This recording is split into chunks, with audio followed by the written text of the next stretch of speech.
grade nerdcore rap guy. Got into a dual fate and I just pulled a trap card. Third-rate rappers with a fourth-rate catalog. Destined for the shadow realm, y'all should never act hard. Flow is so insidious that I need an apprentice type. Master with the force, peep the context in my sentence, right? Phantom like the Sith is, just don't ask me what my pen is like. They know that I'm the menace, who you kidding? Bitch, I'm dangerous like. Sweet to drive, hide-headed, rhymes are surely cold. Tested, you can never twist my metal like the jury goes. I ain't never mad when I push it to the max. I got Chris riding with me, about to turn this bitch to Fury Road. Since animated, I'm the one the crew congratulated. When this will provide protective cover like it's laminated. Damn, I made this 16 like a guillotine. It's fascinating. If you think that you're ahead, you get decapitated. All that aside, I ain't merely here to rap words. I'm here to tell you who representing for the black nerds. And to remind you, neither one of these are bad words. Biggest living mirrors, they just choose to see it backwards. Who be the leaders of discussion when the topic trends? Dissections got the culture under microscopic lens. Who got the type that you can miss it from the start and make you feel like an expert on the subject by the time it ends? Check the stat, Louis, viewership is mad nice. All these other shows don't seem to cut it, that's a bad slice. Off the books with unscripted drills you can't write. No vampires, but these interviews on Anne Rice.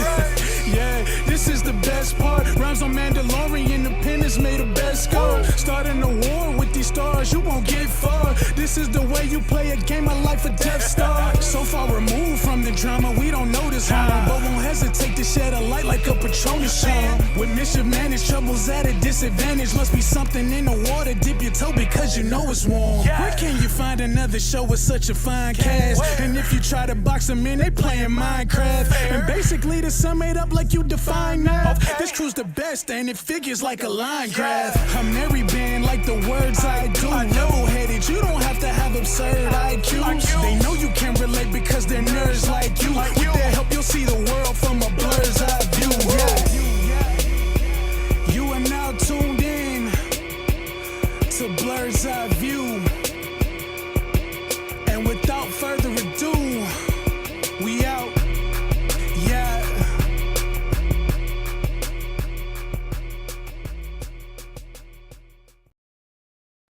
Hey everybody, it's your man on the wall, Chris Fury, back again with another episode of Blur's Eye View. New song, new intro. Thanks to my brother Crazy 8 the Great for that music. That is what you're going to be hearing from now on.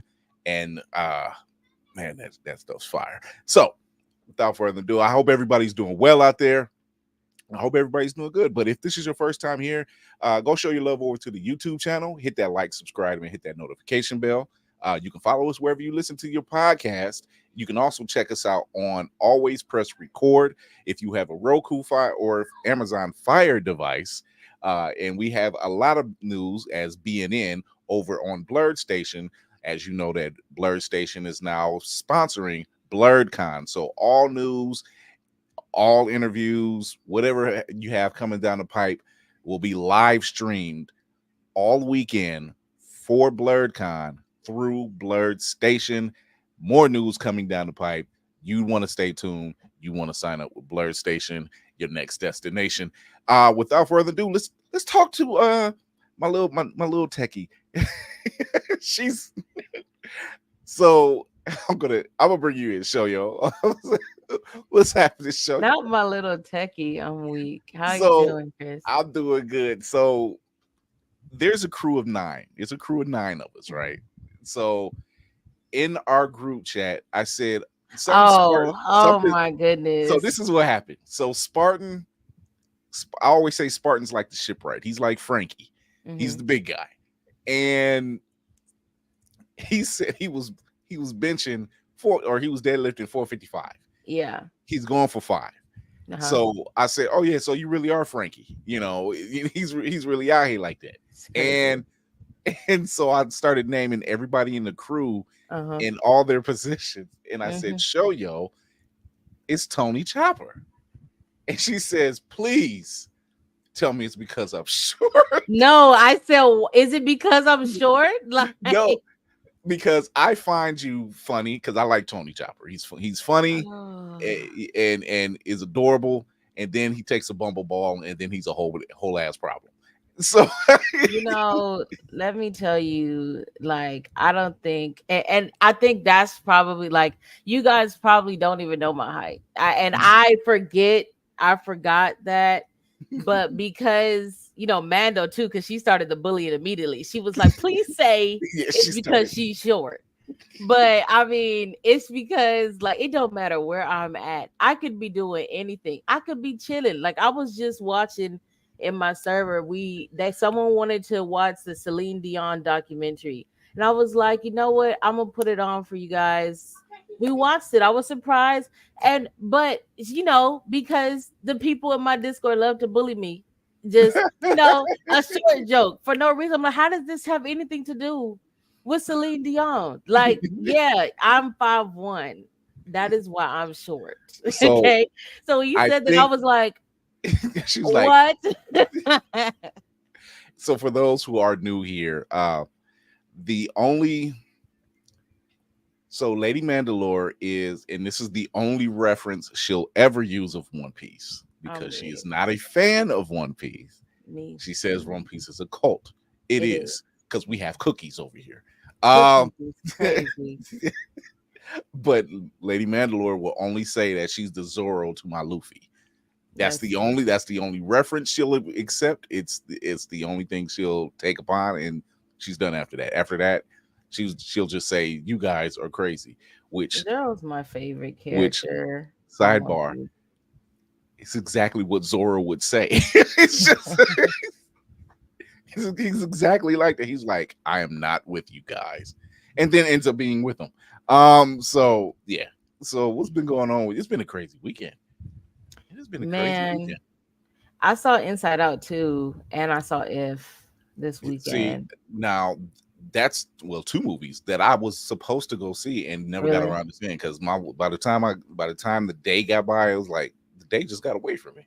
I was like, the whole weekend got away from me, and I'm like, I need to just go. I was supposed to see If a while ago, but I didn't get to it either. But since I was going to see Inside Out, I was like, I need another movie to see because I don't like going to the movies. So I'm gonna just see one movie nowadays. So do you have driving? Well, now you're in. I have AMC. I have the AMC subscription. I've had it for years since it came out because I used to have Movie Pass before they realized that they were stupid. So y'all need to watch that documentary. Y'all need to watch that one. Good Lord. When I say I will never forget when I had Movie Pass, I was living my best life in a place I had never been. Okay. Just going to all the indie movie theaters, going to all the branded movie theaters, and seeing in any format like for $10. I was like, they had a formula. They thought they had a good formula because they was losing money out the ass. Because I was just like, that's $10 is less than the average ticket. So a movie, you can see 30 movies. $10 is a 1990s ticket, right? That's they were in the 90s ticket prices, but that was $10 for a movie a day. You see, so 30 movies a month technically. It's from all the big theaters, indie theaters. Like I went to some really cool theaters, like because I was when I first got it, I was in Boston, and I was like, they have a lot of like independent theaters. Like they had underground museums. Got to go there and just explore it. I was like having a good time, That's old with the curtains and everything. Like I was like, and I ain't had to pay nothing.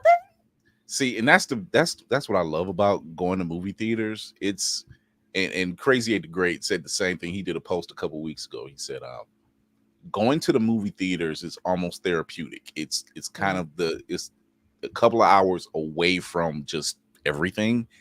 And it's just the popcorn when it was affordable, the candy when you can sneak it in, and all types of stuff. Hey, you know how we do. I can go sneak a full meal in, and honestly, it's not even that hard. You ain't even got to be sneakerish. So, it's like I pay my subscription. Like you done see me a million times. Let me through. I'm not playing with y'all. Like, those days. I think there is actually a theater here in Cleveland over in North Olmsted, which is on their side of town. mhm. It's called Phoenix Theater. I wanted to go check it out because they have that. They like $10 movie tickets and decent price popcorn and candy. So Grio, are you ready? The Grio the Horde, are you ready? You good?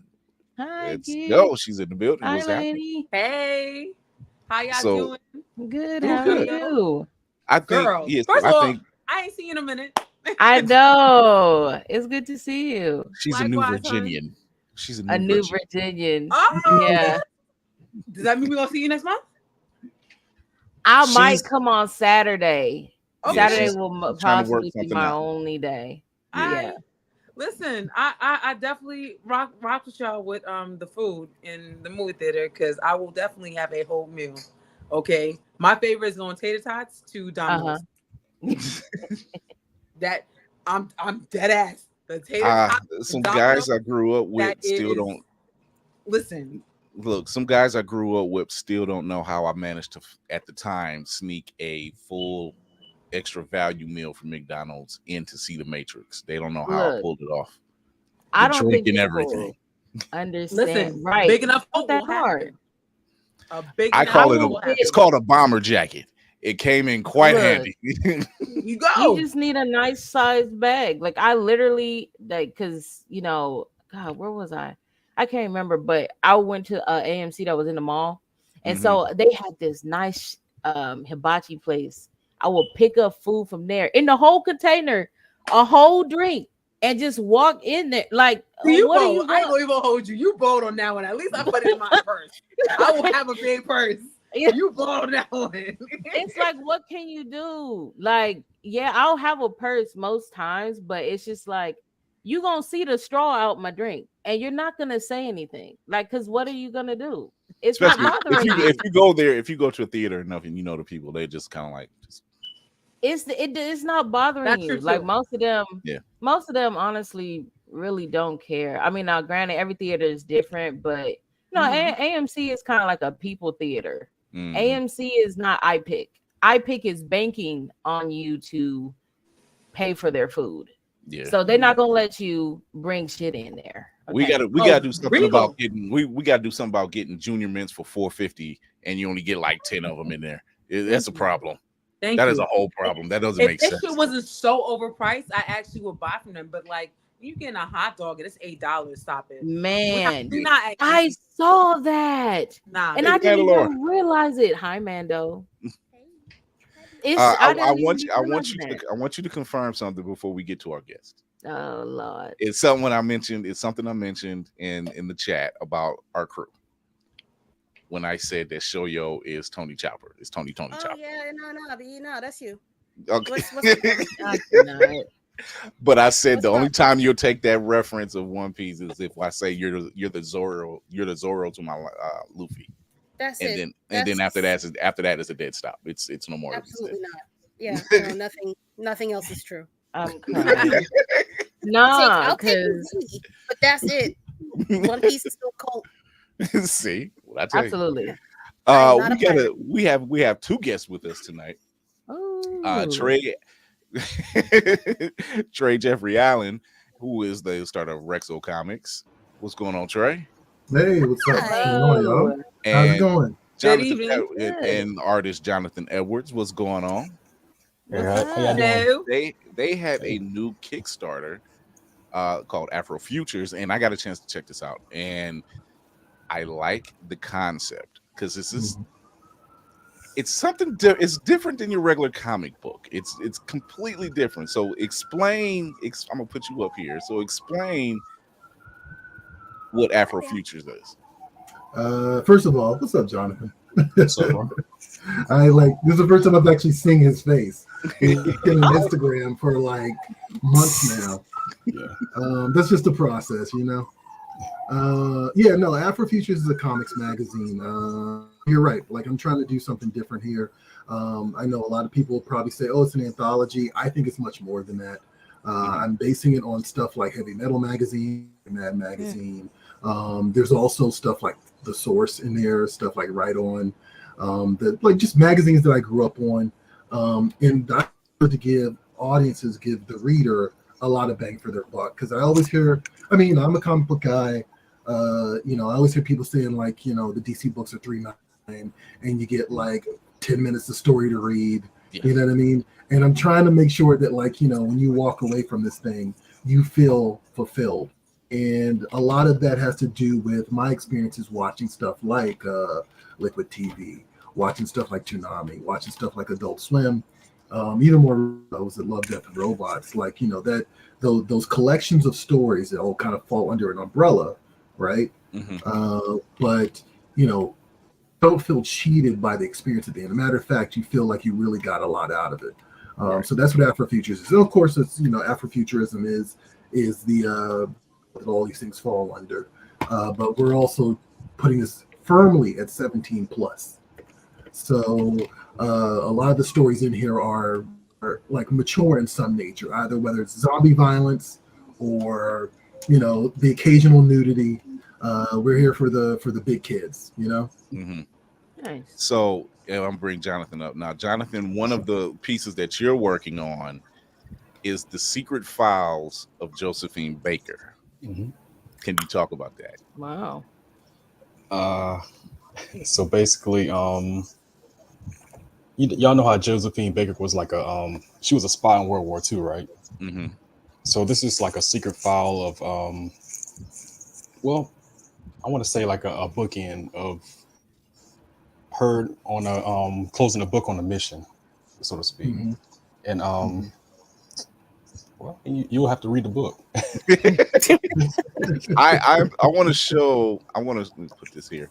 I'm going to show because you guys just had a Kickstarter start off, and I want to show the opener for this thing, because when I seen it, I'm like, I like this. The fact that you mentioned some very notable characters throughout this entire series, and it just told me so much more. So I am going to show where you at. I'm going to show this. Here we go. This is the Kickstarter. There's no one there. Awesome. But the very best your MC can say. Beast mode, nothing. So some of this that they have, we'll pull it back up in a second. Some of the stuff that they have, that you guys have, you have a story about John Henry. Now, talk about that one. Yeah. Like, my big thing is for AfroFuture goals, and the Josephine Baker story kind of falls in this too. One of my goals is to prop up Black myths, to expand Black myths. I kind of feel that a lot of our stories don't really get second acts. And it just so happens the John Henry story, like the Ballad of John Henry, ends with him dying, right? And I kind of have always had this idea of, well, John Henry is a mythological figure the way that like Thor is a mythological figure, right? Mm-hmm. So why don't we just bring him back? You know what I mean? And like the idea really is a part of a storyline that we're doing called the All Negro Squad. That's the feature comics book. And John Henry is not the only public domain character in that story. The other public domain character in that story is a character named Ace Harlem. Mm-hmm. First appeared in a comic called All Negro Comics in 1947. And the story behind All Negro Comics is that it did not get a second issue. It was a all black creative team. It's very groundbreaking, and there's stuff in there that echoes back to later to the and a couple of other things that we've seen in comics and in like superhero stories. But these guys did it first. And that character is in the public. So I was like, let's just catch up with Ace now. Like, what is he like? What kind of adventures has he been on for like the last 70 years? Like, if we're following the pattern of hero comic books, right? Maybe he had the 1950s period where he was doing like a lot of sci-fi stuff. Maybe by the 60s, they were the Just here and the Fantastic Four were appearing in comics. So now he's on the superhero team. He's leading the superhero team. By the 70s, maybe they're doing more socially conscious, like sci-fi stuff. They're doing the dark and gritty. By the 90s, they're doing the extreme. And so, yeah, I have this story basically where Ace teams up with John Henry and the daughter of Lion, who's actually also in All Negro Comics #1. And they basically have to save President Obama from a zombie epidemic and inauguration of 2012. So again, black myths, right? Like I'm like, if I'm talking about mythology, I'm going to sit the mythological figure that is Barack Obama, right next to John Henry and right next to like Ace Harlem, and then I'm gonna have them punch the shit out of zombies. So that's my angle. And again, it's 17 plus, so like I just want to go there. I just want to have a hell of a time and like really present something wild and fun for people. What I like about the whole idea concept of Ace, because I've heard of Ace Harlem before, being a comic book fan, I've heard of All Negro Comics. And I know that story about that one issue and it never coming out with another issue. And I'm like, at that time, it was amazing that it even came out. Right, exactly. But getting canceled after its first issue, we've seen that before. Marvel, the crew. Yeah, I ain't never forgave you for that one. Because she was on absolutely. Something. But when you say John Henry and Ace Harlem, Josephine Baker, all these other characters, it's giving me League of Extraordinary Gentlemen. Oh yeah. There's a little bit of that baked into it. There's a little bit of Watchmen baked into it. I don't know if you remember a movie called OG. It had Pam Grier. There's a little bit of that baked into it. And we're just playing with the superhero tropes. Now I will say Josephine Baker, she's definitely in her own story, right? I want to expand on that some more because I remember going to everybody here is from the DC area. Is that what I heard earlier? We're multi state. We're across multi states. All right, okay. Well, but for those of you who are in the DMV area, there's a museum called the Spy Museum, and I remember going to a field trip in high school to the old Spy Museum, and first discovering that Josephine Baker was part of the French Resistance.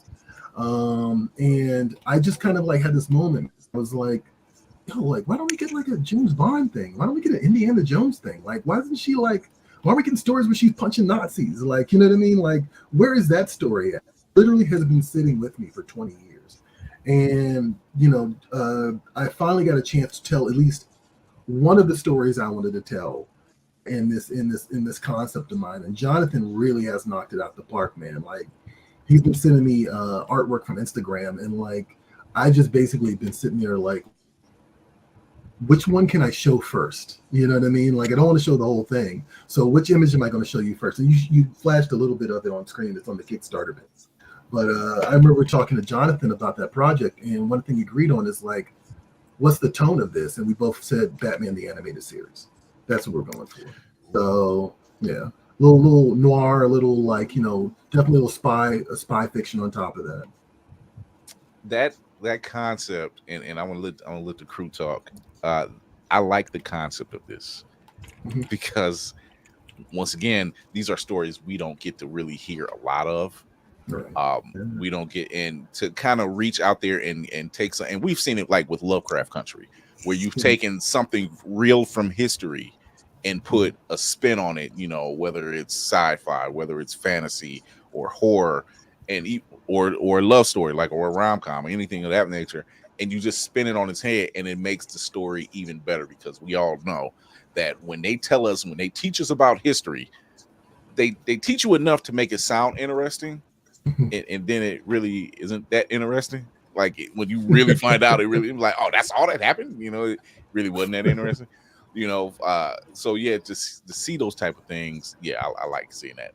Well, I'm definitely a history junkie. So like, especially when it comes to pop culture, that stuff like I'm way into. So those little pockets of information, you know what I mean? The little gaps in history where I can fill in some insane and make it a bit of fiction. I'm all for that.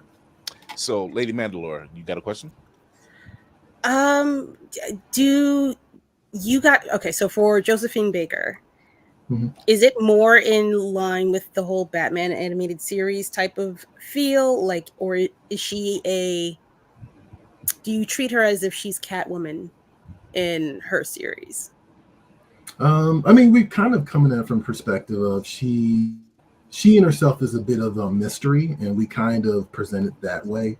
The character of Josephine Baker, like we definitely have Easter eggs to her actual history, right?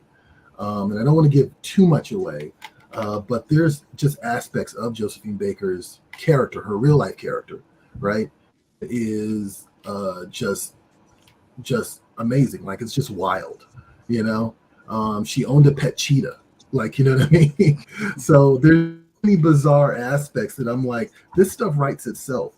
Tonally, yeah, I'm going for a more retro feel. I'm going for something more in the vein of Batman the Animated Series, but I also want to be honest to who Josephine Baker was, like, you know what I mean? So I don't necessarily want to compare her to Catwoman, but you know, there is the vampish femme fatale spy trope, and she definitely plays into that in real life and in the story as well. Yeah. She was definitely much smarter than the boys that were around her, or at least made smarter than what the boys thought she was.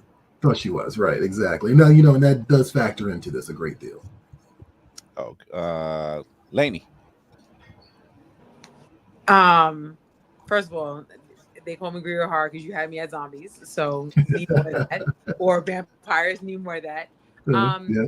Is she going to? Are you going to take her as a series, or like maybe a one-off or a limited series?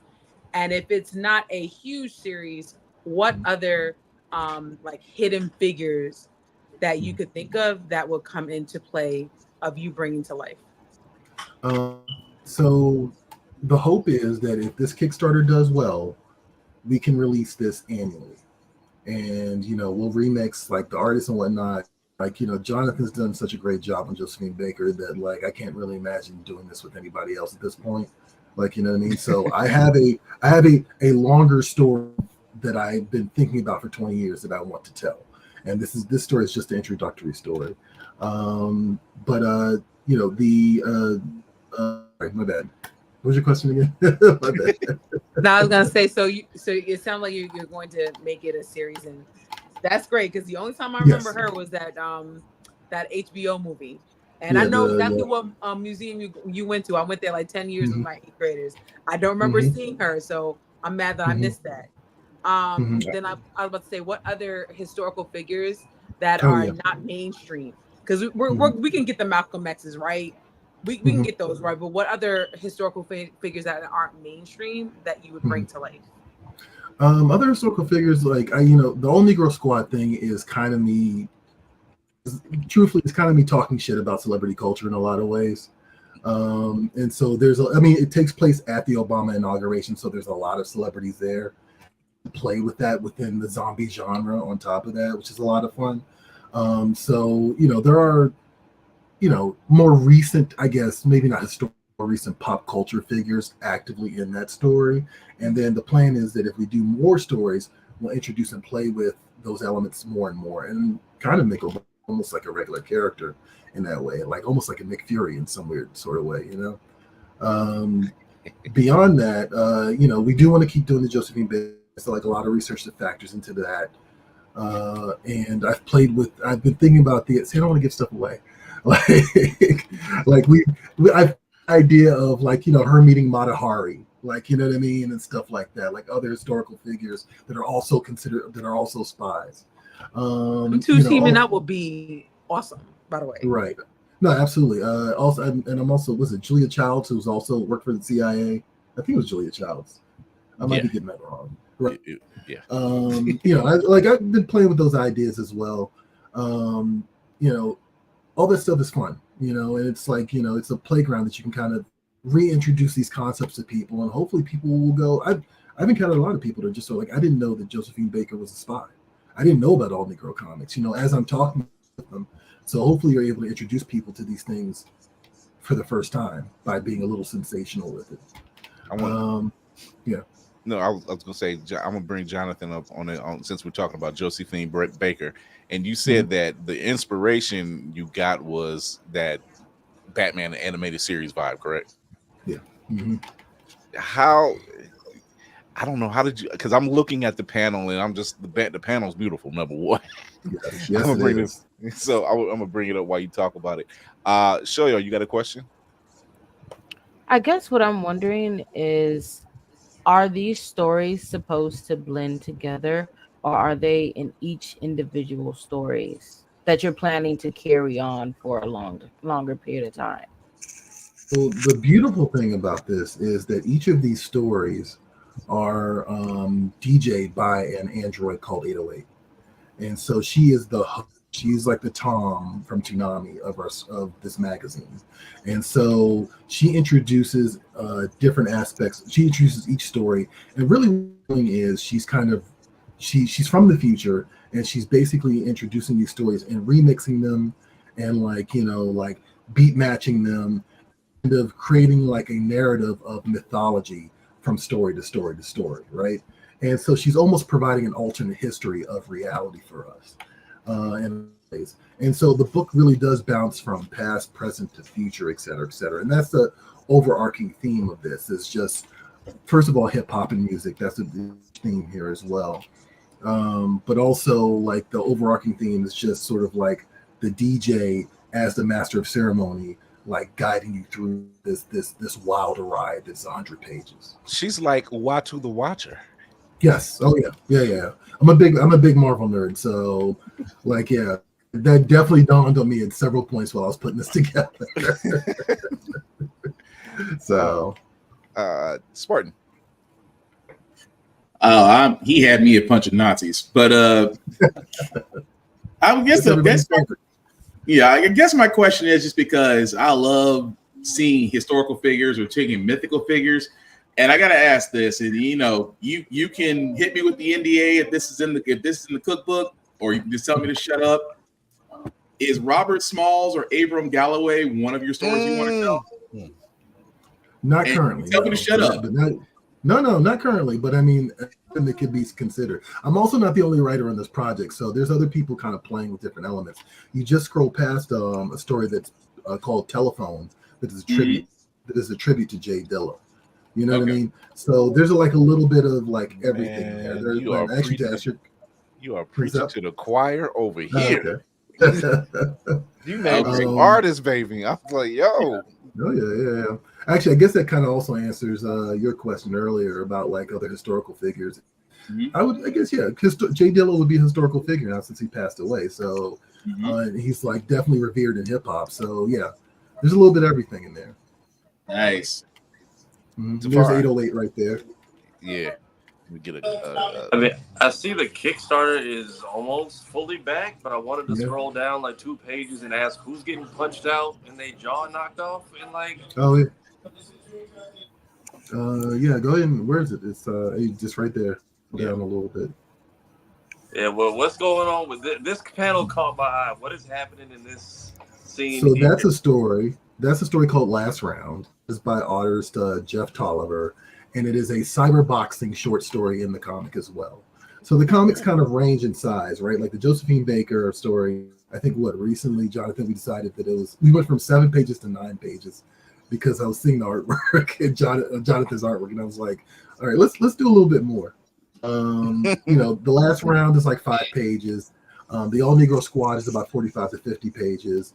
The intro with 808 is probably about 15. So it's like, the ultimate culminates in a story in a magazine that's magazine size, like about 100 plus pages. For this anthology series, have you thought about animation? Yes. And I've been talking to some animators for doing internet stuff, not necessarily doing short little videos with 808. And so I have some animation that like we're probably going to swap out the Kickstarter video and like update it with something kind of fun. I think you posted one earlier with her earlier today. Yes, yeah. That was like the initial one. It's so funny because like I've been on this thing for was this 2024? Yeah, I've been working on this thing for about 3 or 4 years now. And so that video posted the other day, I like John, the video editor, gave that to me like 3 years ago, and I cannot tell you how difficult it's been, like not just show all this stuff all at once, man. Like seriously, it's been very difficult. I want, for those who don't know, because you mentioned Ace Harlem, so for those who don't know, can you describe who Ace Harlem is? You know, if I had to break down, like he definitely in the initial story from All Negro Comics kind of comes off like a Dick Tracy type of character. I love the pulp stuff though. I love the pulp fiction, like, you know what I mean? I think that's very much embedded into the DNA of a lot of the stuff that we as like comic book and video and movie nerds like enjoy, right? And so Ace is basically this detective, and you know, he solves a crime in like a short little 5-page story at All Negro Comics.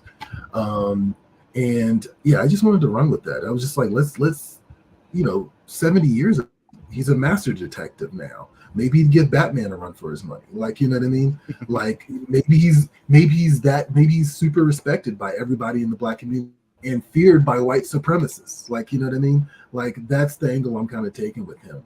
And so it's all from that little nugget of like a 5-page story in All Negro 1. But like, yeah, he was just kind of like, you know, and I mean, it was birthed from the idea of, okay, this guy is a Dick Tracy type character. So let's just explore that more and more. What are the things can we do with that idea that expands him out? Like, you know, I want to get into who is his arch nemesis? Like, you know what I mean? Who is his villains and stuff like that? So now, both of you and Jonathan both come from a very extensive background of just working in the industry as a whole. And Jonathan, I want to start with you. You've been attached to quite a few big pop projects, correct? Yeah. You don't mind talking about them, do you? Not at all. Go ahead, brag about it. We get flowers over here, so go ahead. Do it, Jonathan. Come on, do it. I've worked talk your shit. Most definitely. I've worked on shorts for the CW, Brandon Leak's A Family Affair, the America's Got Talent winner, and let's see what else. I've done some work for Hulu. What else? PBS, and some other stuff I can't talk about. That's those Negro don't ask clauses right there. That's NDAs. But that's cool. Trey, I know you come from a very extensive background in hip hop. You've been around some very notable people. To be in the room with some of these people, talk about some of that. I've been very fortunate. Like actually, this is kind of in the last couple of years. Well, first of all, I work for Diamond Comics Distributors, right? And that's my day job. I'm a consumer marketing manager for Diamond, and every comic book day in PREVIEWSworld. And so I've been very fortunate to know and have met like quite a few well-known creators, even some voice actors, some movie stars, et cetera, et cetera. Back in 2020, however, I did a comic book, a tribute comic to him called All Caps, and it was very well received. We even made like a little animated video for it that's on our YouTube right now, and that's also been received. And from that, I was able to get to write a short story with Chuck D for Apocalypse 91: Revolution Never Sleeps. Nice. Yeah, and then also on the back of that, I was able to get to do a 15-page story in the upcoming Lyrical Ruckus in the City, which is a Wu-Tang Clan, officially licensed Wu-Tang Clan comic. And it actually hasn't come out yet. That's going to be out in November. It was like late last year. So, Lady Mandalore. Because when I was reading about you, doing my research, and I'm like, oh, Chuck D. Yes. Oh, woo. The woo is strong in them. Go ahead. Yeah, so no, I've been very fortunate. Like, and it's interesting because I've been in comics since 2008. I worked at a comic book store when I was in college, and I have been obsessed with this format for a very long time. And I had a wrestling comic that I put on Webtoons, and I did a bunch of other stuff. And I was doing a lot of stuff where like people would just be like, "Hey, you want to write a comic?" And I was like, "Yeah, okay, fine." But it wasn't until I did the MF Doom comic that I really, you really got to experience like a Troy story, and comic really was out of absolute frustration because he was my favorite rapper, and he had passed away earlier, like a few months prior. So it was a response to that. And I think if anything I've learned that, like, okay, you got to cut your teeth, you got to like pay your dues. I'm glad that I have time to work on other people's projects, but I'm at a point now where everything's a passion project for me now moving forward, and AfroFutures is definitely. There's a reason when I put the promo out and I'm grabbing MF Doom. I'm grabbing I peeped that. And I appreciate it. No problem. Hey, you're not alone. I love some Doom. Yeah, absolutely. And the thing I love too is like the beautiful thing about it is like when my name comes up, so does MF Doom, and I love that. See? It's anonymous. So go ahead, Lady Mandalore. No, I had no words. I'm listening intently. I'm so sorry. I love this man got the greatest Chuck D and Wu-Tang. I'm like, I'm jealous already. I'm jealous just off those two names. Yeah. But no, I got nothing else to say about that except I'm just looking forward to the movies. Tafari, question. So just to kind of help push it and get more people to put money into it, what perks of stuff do people get if they back the project? Because I see y'all are right there. Inches away. I am proud to say it only took 7 days to get there, and we basically have 23, I think, more days left on the Kickstarter. I intentionally wanted to make sure that we walk into BlurredCon with this Kickstarter still running. Like that was definitely part of the plan.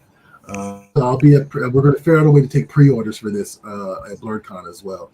But in terms of perks, you get a sticker pack, right, which is featured characters, and I cannot emphasize this enough. Jonathan's a great artist.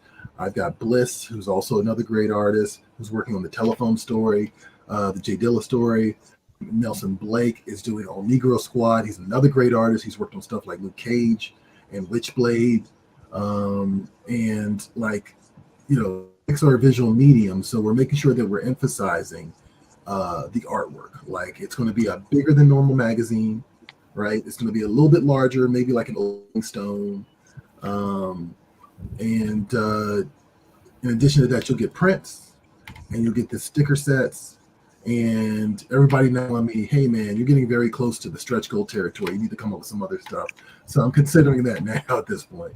So I really want to make sure that the Kickstarter thing is actually the main event, because sometimes I see Kickstarters and you get all this other stuff, and it's like, well, that's not the focus of this Kickstarter. I want to make sure that the magazine is the focus. So folks that don't know, at the time that this was put up, it was 3,600. Now it's 3,680. There you go. Love. Thank you very much. The hip hop culture is very strong in the Blurred community. Yes, it is. Despite what Drake thinks. They not like Definitely. I will take a shot at Aubrey any chance I get. Let me hear you say, "Oh, Every chance. I had a conversation. I'm using Kendrick energy at this point. No, I had a conversation with the artists on All Negro Squad because we were talking about, okay, what celebrities can we kill? What celebrities can we zombies? And Drake came up at one point in time, and we were like, oh yeah, that'd be cool. That'd be good. And I was like, wait. That's too easy. I was also he was like, first he's already dead. Well, he's already dead, right? Yeah, that's also fair, right? He's definitely dead at this point.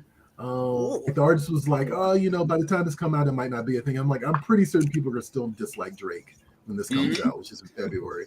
But also, I thought like, oh wait, Drake's Canadian. Why would he be at the presidential inauguration? That doesn't make any sense. So we just tossed him out entirely. So Right. Still being the Because biggest why hater. would he?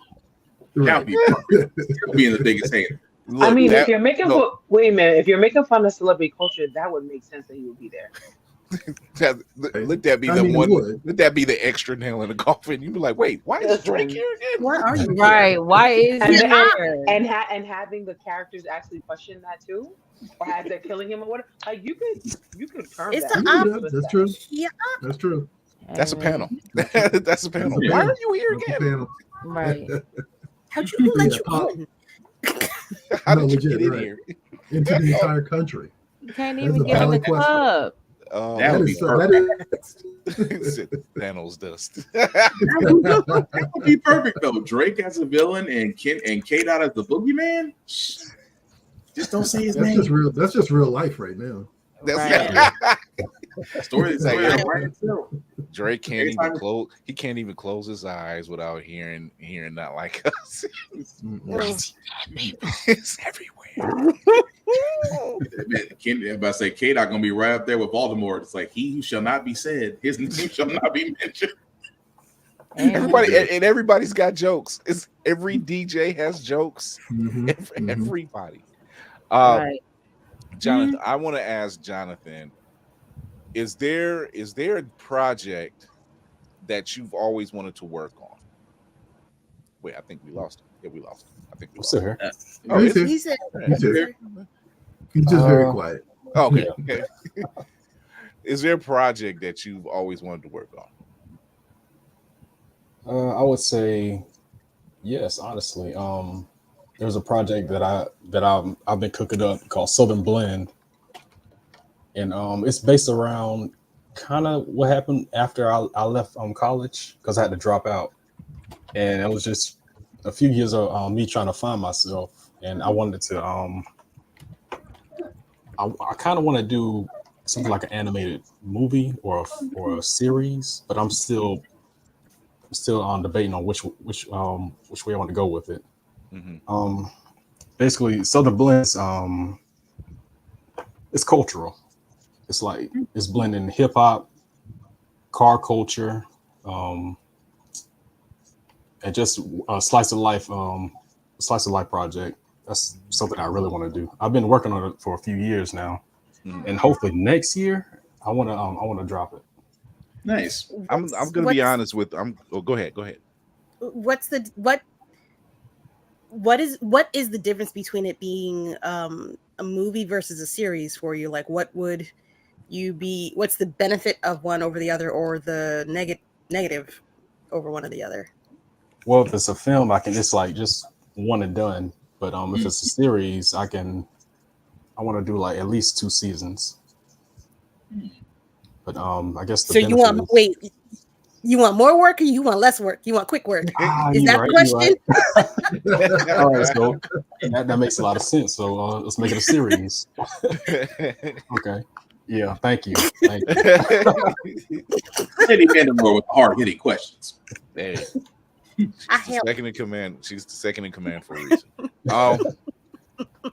Where I missed, she's gonna cover the shot. So I'm not gonna lie, both of you, for the both of you, and just really the entire camp that's working on AfroFutures and saying that you could see this as an animation, and just the concept of everything, I can really see this at Blurred Station. That's just me saying that. Oh, you know, it's I don't funny. know. Actually, I just talked to like a few minutes ago, and he literally just told me what Blurred Station is. Ah. I didn't know what it was until like about maybe an hour ago. So, Oh wow! yeah. Well, hi. So, We're moving out here, so hello, we're hello. moving out here. So yeah, But yeah, I mean he put me on. that concept alone, and I'm just like, yeah, I don't think we got an animation coming up that's like that. Yeah, that's true. I mean, what Spider-Verse got pushed back a couple of times. So Yeah. So it's time. It's time. it's kind of. Where can everybody find? Well, for one, can you two stick around while we talk about the news? I'm into it. You down for that, Jonathan? I'm down for it. All right. Down for it too. She didn't blow the mic this time. That's good. So we're gonna be right back. We're gonna take a commercial break.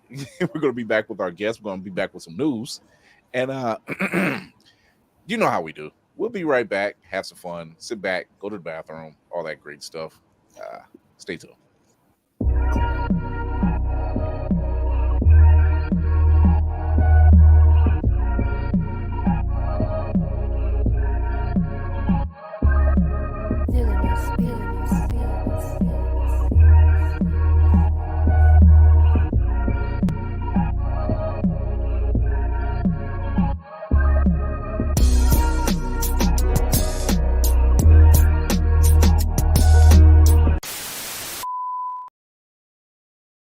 Blurred's Eye View is a proud affiliate of Otaku Noir. Use the code Blurred's Eye View for 10% off on all items. With a different nerd-themed box filled with items made by talented blurs across the country, you surely will not be disappointed. Go to otakunoir.com. Otaku Noir, the #1 blurred mystery box company.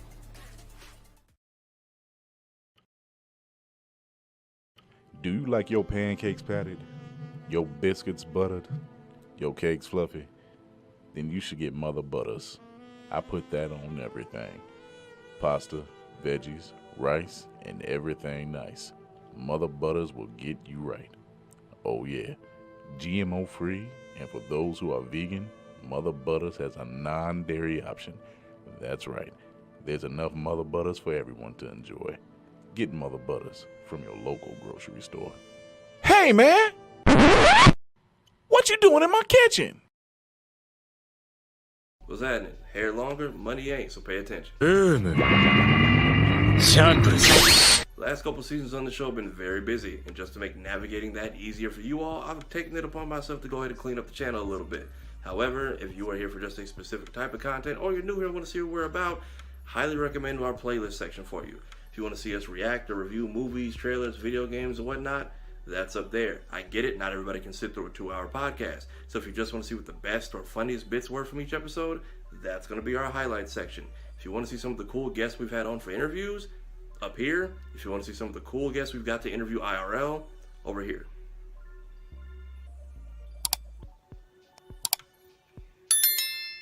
Also, yes, please do all 3 of those. Now, if you'll excuse me, still looking for answers on that.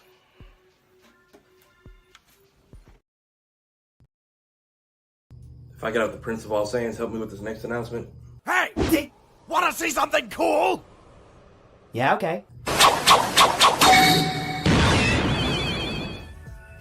Yeah, so Order. Thank you. Yes, so the Blurred's Eye View crew for a 2nd year in a row has officially been approved for press at DreamCon, which means July 26th through 28th you can catch us in the Austin Convention Center.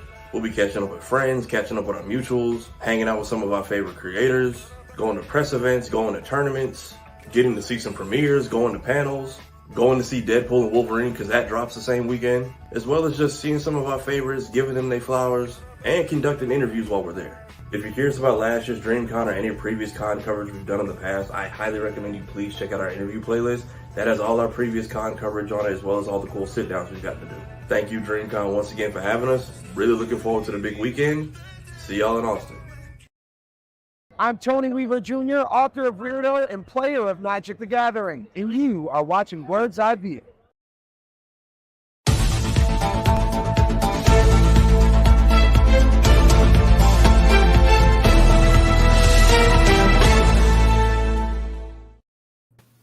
Well, I am such a lucky duck because the big blue Boy Scout has come home to roost. Who am I talking about?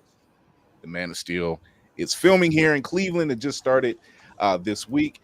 We have a little bit of footage of them actually being seen. Edie Gaddafi and David Corn Sweat, as well as James Gunn, has been seen on set. Actually, the entire cast has been seen on set in the past 2 days. And James ain't hiding nothing. In God we trust. I mean, it's, you got to think about it this way, though. Ain't nothing to hide. It's Superman.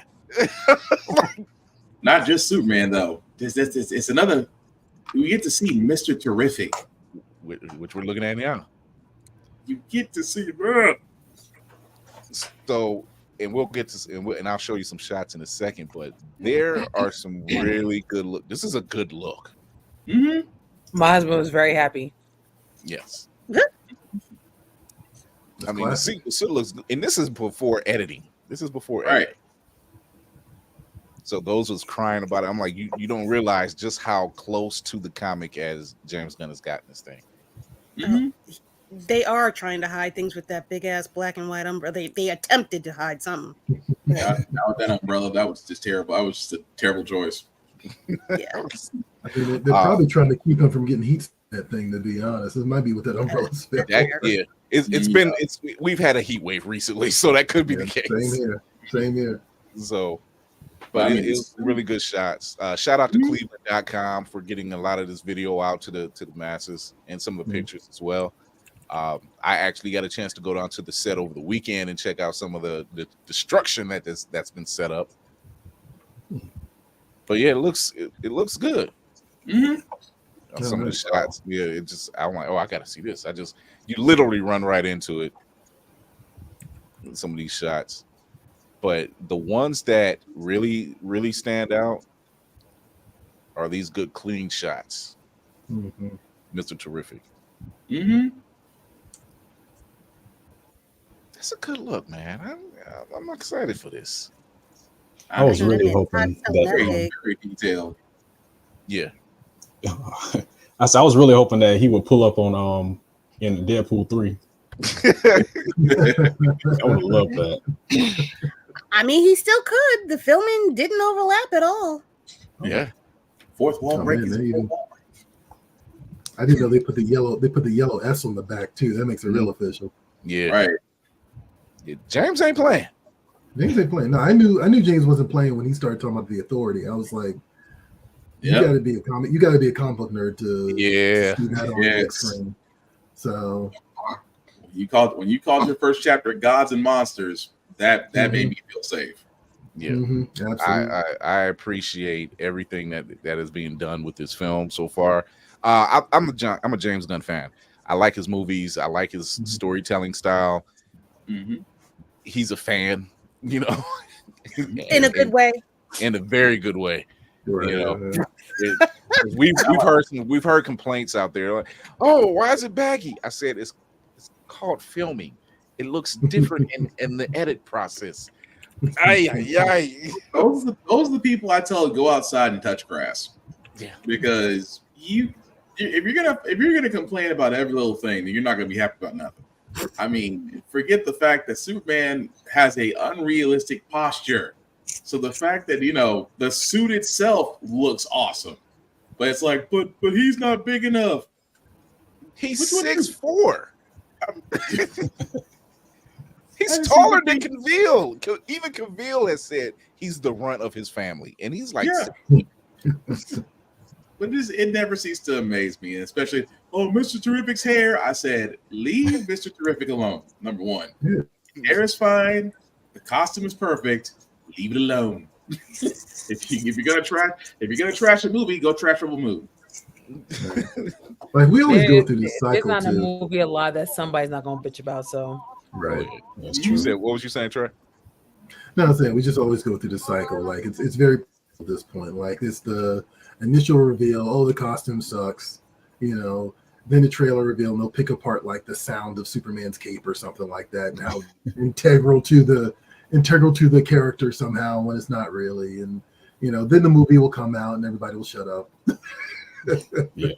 I put them in the same people that got excited about seeing 5 seconds of Superman in a black suit in a Snyder movie. He's wearing the black suit. That's what you're excited about. Right. Do nothing.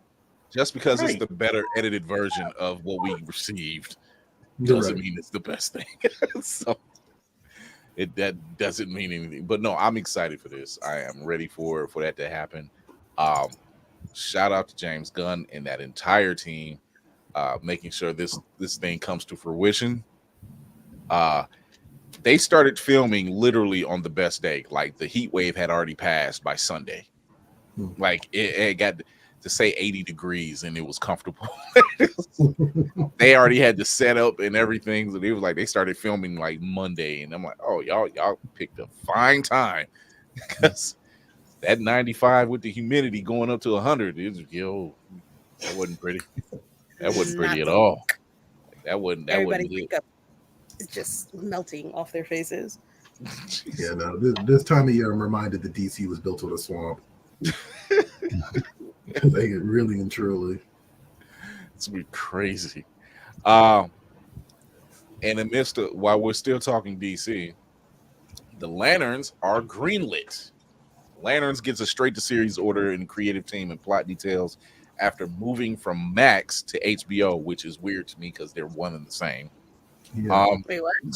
Yeah, like I guess originally Lanterns was just supposed to be a Max series, which just because it shows on Max doesn't mean it's not going to show on HBO. It's the same thing.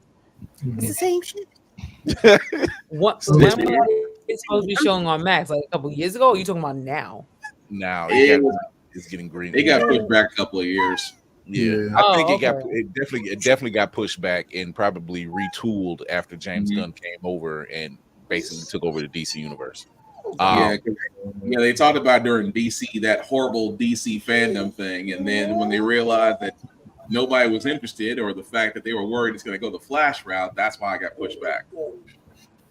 It's funny because go ahead. No, I just wanted to clarify because I was a little confused. So you're saying that like it was originally going to be on the streaming service, but now it's going to be on regular HBO. Yeah, which let's be honest, it's still going to be on Max. Like I don't.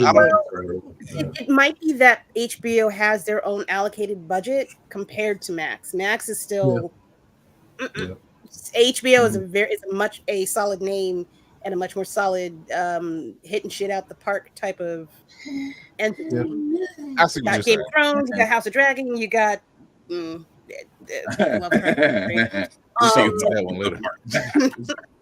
I mean, it is weird. And it's a little black person in there somewhere, so it is so weird to talk about HBO and Max as if they're two separate entities, as they're all in the same compound. That's what makes it so weird. I'm about to say y'all are confusing the shit out of me because I thought that at this point HBO was erased and Max was it, and that's that. So like I'm just like, all right, you know what? I'm just gonna sit back and listen and learn. Well, in all fairness, it's not your fault. Like when I seen it, I'm like, well, it's going to premiere on HBO. I'm like, but it's the same. It's like Bud and Bud Light. It's still the same brand. It's just you got it.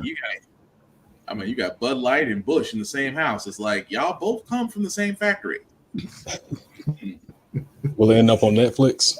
Right. Hey, the way a lot of these shows are showing up now, yeah. Especially the ones that are grandfathered in from HBO. Right. Yeah. That's true. That part. So this is the log line for the show. The series follows new recruit John Stewart and Lantern legend Hal Jordan, two intergalactic cops drawn into a dark Earth-based mystery as they investigate a murder in the American heartland. I like the way this sounds because I think the director that's involved with true crime or True Detective is involved with this, and I'm like, oh, we're getting dark and gritty. Mm-hmm. I like if the Blackest Night had an R rating. Yeah, I like the way that sounds. So I've actually been waiting for this for a long time, so I'm into this. Like I've long had attitude. This isn't exactly this, but I've long had the attitude that like somewhere between Men in Black and True Detective is what a Green Lantern movie should be. Yeah. So I'm this, and it should have John Stewart. I'm kind of anti-Cyborg. I got to be honest with you guys. Like I didn't understand why he was in the Justice League movie. I got to be real. They did that brother so dirty. I swear to God. Yeah. He had a good story that longer cut. Don't get me wrong, but yeah, definitely he did. Yeah, but they still them dirty. Yeah, by the time it came out, I'm like, the damage is done. You just screwed him. Yeah. So, but yeah, I'm looking forward to that. That actually looks like it's going to be good. The fact that there's, and you're right, Trey. The fact that it's in between Men in Black and like that darkness. I like that whole, because we've seen Green Lantern animated series. We've seen the CGI series they had, which was extremely short-lived on Cartoon Network. Yeah, it was good. Loved it. And they was short-lived because they had the weirdest schedule for that one. Yeah, Between that one and the CGI Batman that they had the weirdest schedule. Like 3 a.m. on Cartoon Network. I'm like, why? They put in that area where they hope nobody watches. But like 3 a.m. is prime anime watching hours. You had a whole block at like from 8 to 9. You had a whole block that you just disregarded. So they had to show extra clips of Family Guy. right. So that post adult swim time slot. Yeah, I agree. You gotta get Phil in there somewhere. We'll see Phil in July. So episode 2 of House of the Dragon, or as like black folks like to call it, Game of Thrones is on again. It's Game of Thrones. Game of Thrones. It's Game of Thrones. Yo, dude, why you jump the gun on me? Fuck that motherfucker right there. He ain't shit. His mama ain't shit. His daddy ain't shit. His shit ain't shit. And get it. It's Crybaby. I'm calling Mr. Crybaby the simp and the fool. Y'all talking about Cole? Hey, I think it's interchangeable. I hate Cole in a different way, even more though, because he's not as bad as Joffrey, but he a bitch nigga. Straight. So, kill the rat. Did you kill the rat catcher? Yes. These do be facts. All of them. Like all of them. I mean, he got them, but he got everybody else. You guys have a plague in your kingdom in a minute, but go off. This is my thing. This is Hightower in this place. This is when Otto Hightower, when he knew he was the fool. You know, he just. Nah, he like to sit. He get to sit in his stupid shit. He really getting buyer's remorse today. He's like, I should have just let that girl have the daggone throne because pretty much. Get the belt. She would have let you stay. You was acting funky though. You wanted your daughter to be in a particular position, and she's still in the position that she's still in that whole ass position. I can't explain to you because I look at Kristen Cole and I'm just like, you simp. It was. No, he's just an asshole. Like I can't even give him the simp. I can't give him a simp. He is a unabashed hater. Like it's different. Kendrick has a reason to hate Drake. Okay, this nigga Cole ain't got no valid reasons. Okay, he's got one reason, and it ain't valid. He got one reason. It's not valid. It's because Rhaenyra didn't want to leave with it. Right. But imagine asking somebody to just, hey, I want you to be a servant peasant with me. We can leave and hitch the boat. Okay. I want you to leave all of this behind. And she looked at him like, are you your mom? He said, I am the dragon. And then I have several dragons to go and be with the bitch that you didn't want to be, and now you're quote unquote fucking her, which is interesting for me because it's not in the book, but it's interesting to see at the end of every episode this motherfucker is fucking her. And I was like, this is just ridiculous. It's like, reckless abandon. He's doing this shit. This is just crazy. The twins fighting. I was waiting. Good Lord. That was, you know, I kept losing track of who was who. That was tension filled. Look, I thought they was gonna have to cut it and not have it for this week and let it go to next week. Because his brother Eric, the way his brother walked past him, but his brother had a sense like, no, because he knew exactly who he was. Because he had the helmet on, but he had that sense like, hold up. I know that walk. That's my walk. The fuck? It was the awkward family dinner conversation. Just with Damon, the conceited face. I would never harm a child. Nah, man. Look, the way that Rhaenyra looked at Damon, she got, you know how you messed up and your mama done got in your face, like you still trying to tell that lie. He was doing the doctor disrespect. He did the doctor disrespect. He said everything except I didn't do it.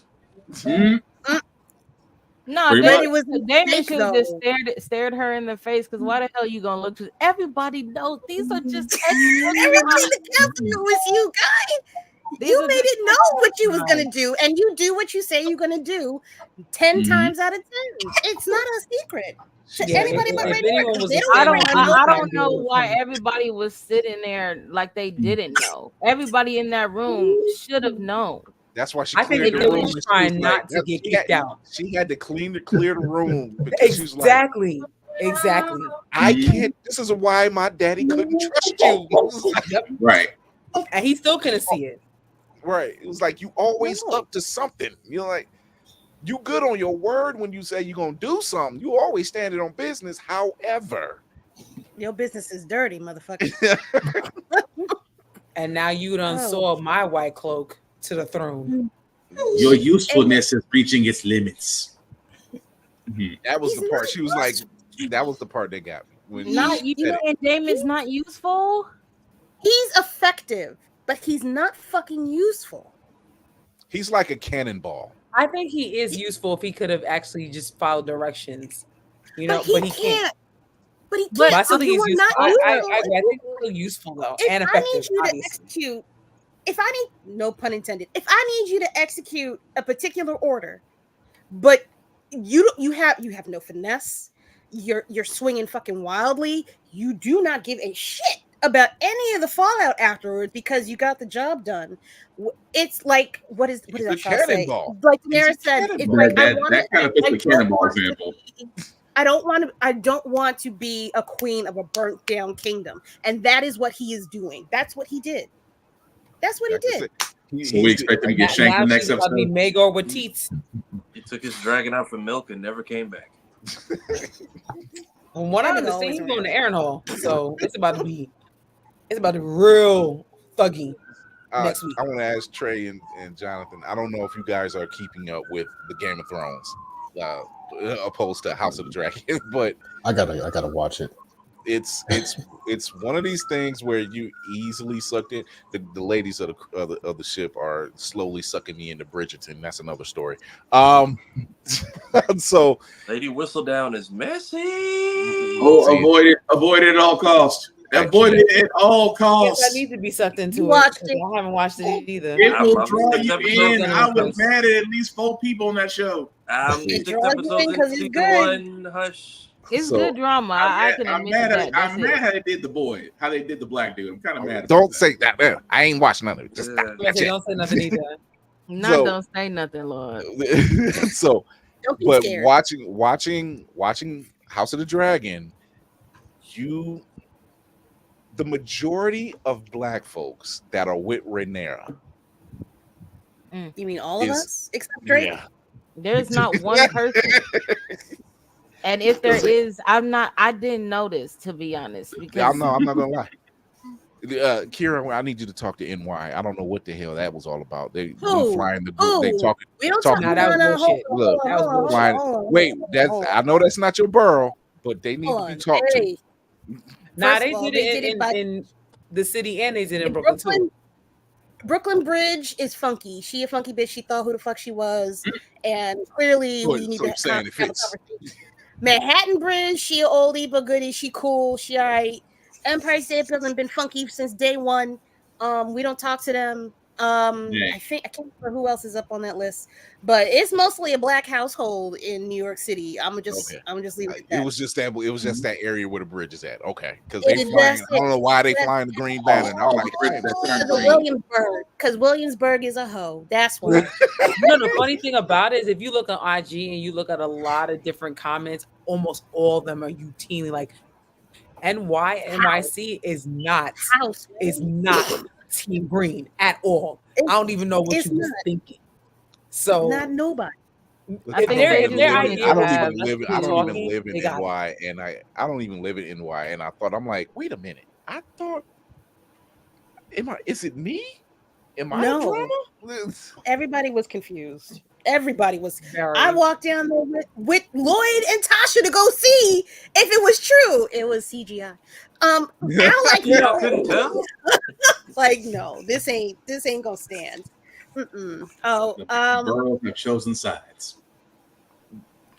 not Manhattan got the black. That's all I'm gonna say. Brooklyn is funky.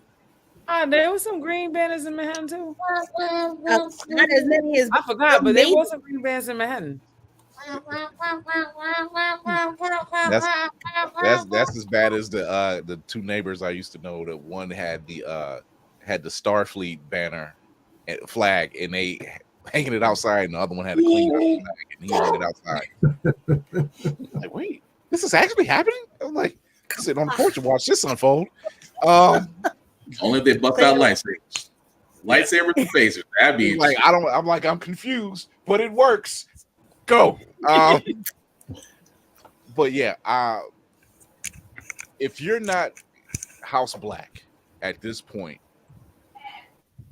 and like I said, I called Damon is an actual cannonball. That dude, you point him in a direction, the job, like you said, Lady Manador, he gets the job done. However, there is a fallout. Hits the target most of the time, but in this case, it's like, dude, you're not doing her any favors. You're not doing her options any favors. We're going to take a kid out. Why? Son for son. No, that's not what she said. What is wrong with you? Huh? It was a baby. That was a baby. I mean, Oh, you talking about? You had one job. Hey man, I have nothing to say. That baby was got to be one muted. eye, white hair, and the toddler will do. Yeah, it's just we had our fight, but we cool though, right? Personally, I think that's a napkin thing because I don't think a brother or sister would have done that to a kid. That's straight napkin. Who's her brother? Her brother. What brother you talking about? I don't think if that were Valerians, I don't think There's Valerians would have done that. Which king? No. Who we talking about? You see what I'm saying? I I'm don't- talking I about don't- napkins because y'all talking about the baby. Yeah. That's she's saying Obi- that's a white people thing, baby. She's Ah. but there's Always I'm putting trying to be things on clear. I'm mute. sorry. I mean, I feel like none of this is surprising. They are at the end of the day, it's just like they're Targaryens. That is facts. At the end of the day, this is not even the worst that I have read. Okay, so I mean, it's they like did it is saying that, easy, yeah. but they are Targaryens. They literally looked at Jaehaerys, the king Jaehaerys, and was like, "You are not killing these niggas enough for us. You are weak. Yeah, you're not just violently killing people. Like, what are you So- doing? Like this? So- That's just Targaryen. So it's kind of like I'm not surprised. Seeing the king just lash out like that, I'm just like, you're giving Joffrey right now. Who, Aegon? Yeah. I gotta He's disagree with that. giving- I want to hear what he's you guys say, but I gotta disagree with that. because the way he's not as spoiled as Joffrey was doing, because Joffrey was just, He is showing some tendencies. but it's there. It's there. I get why you're upset. That's understandable. However, He was your acting stupid. execution, yes, your execution, it was a rat catcher. Kill This them man. all. Wait, dude, no. Nah, for real. With it, I'll yeah, be he killed all the I rat will be catchers. And that was completely crazy. honest. Nah, they caught the. I Big kinda dude. agree with He that. started- Big dude I'm started sorry. singing at that jail. all cell. of them, Idiot. like Yes. just like I My don't say. kid, They You took decapitated out my. everyone? They came into where I live. They decapitated. Now, first of all, he should have definitely cursed out Cole. Cole should have been fired because he should have been at his post. I don't understand how he made him hand. That's another conversation for another day. and he got a However, raise. they killed Right. my kid. They came in where This I live. motherfucker and- was stupid. Oh hell no! Y'all all How you, did- you what did can't. he You don't say? know who it is. No problem. Y'all all get it. I'm sorry. What I did he say? will He agree with said, that one. what did he say? Cole acted. Oh, I bet he did. Right, because he was fucking your mother. Exactly. Because he's a motherfucker. Like, come on, man. And where Be was for your real. antennas when they was sticking in here? Thank you. Right. Like how did you not He's know not that nigga? serious. He was supposed to be out there. And from what I understand, like the way that they say that the places were, actually in the book, because show you could probably tell me in the book. In the book, it's supposed to be right next to each other. You know what I'm saying? Well, I mean, I think They're Even though close. it's They're changed close from the compared book. to the it's where the- close, but in the book, the scenes were changed, so it's kind of like they were Allison was supposed to there. be in Allison's Yes, room. Allison Yeah. was there. That's true. So it's just like, I mean, but either way, Cole wasn't at his post Thank you. in this That's what it in this boils down to. version. Thank you. And then And he you made that nigga decided to hand. be like, Eric, where were you? The way this nigga needed to be choked out. Like, what are you talking? How are you gonna try to come to me, know where you were? You Facts. could see Why are you you could touching my see the go. Let You me could smell see your the go get my. Like, You what could are you see talking my about? finger. the. Let Hold me on, smell Trey, your you can see the fingers. go I get don't my want to hear belt. nothing. Mm-mm. See, Wild. we giving Trey and John all the juice. Because it's really like that scene, because that also was an addition, and I was just like, but you know, how are you going to do this?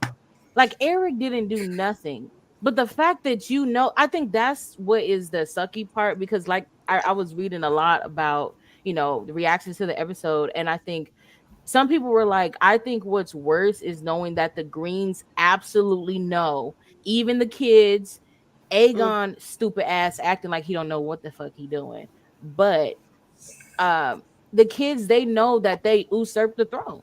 They know that they took this from Rhaenyra.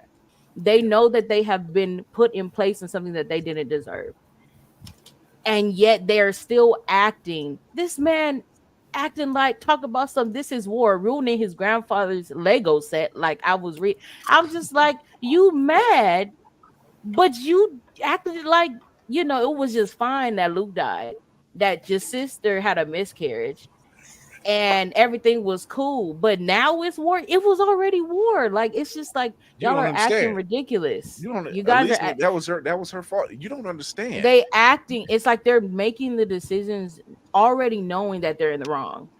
It's kind of just like, bro, Cole, how you gonna look at Eric when you know where you were? That's just crazy to me. Yeah. It's insane. Yeah. And then gonna I send was him mad off, when Steve and then Martin saw and that then one. goes and then Right, send to him off. die. Yeah, I want you to go kill the queen, Right. knowing his brother will probably best him. Yep. Or even Or- if he did, now he's got to kill his brother. Yeah, There you go. Yeah. It's There you not go. Right. I was about to say the same Because thing. and I it's like, because in the book, Eric never even saw Rhaenyra.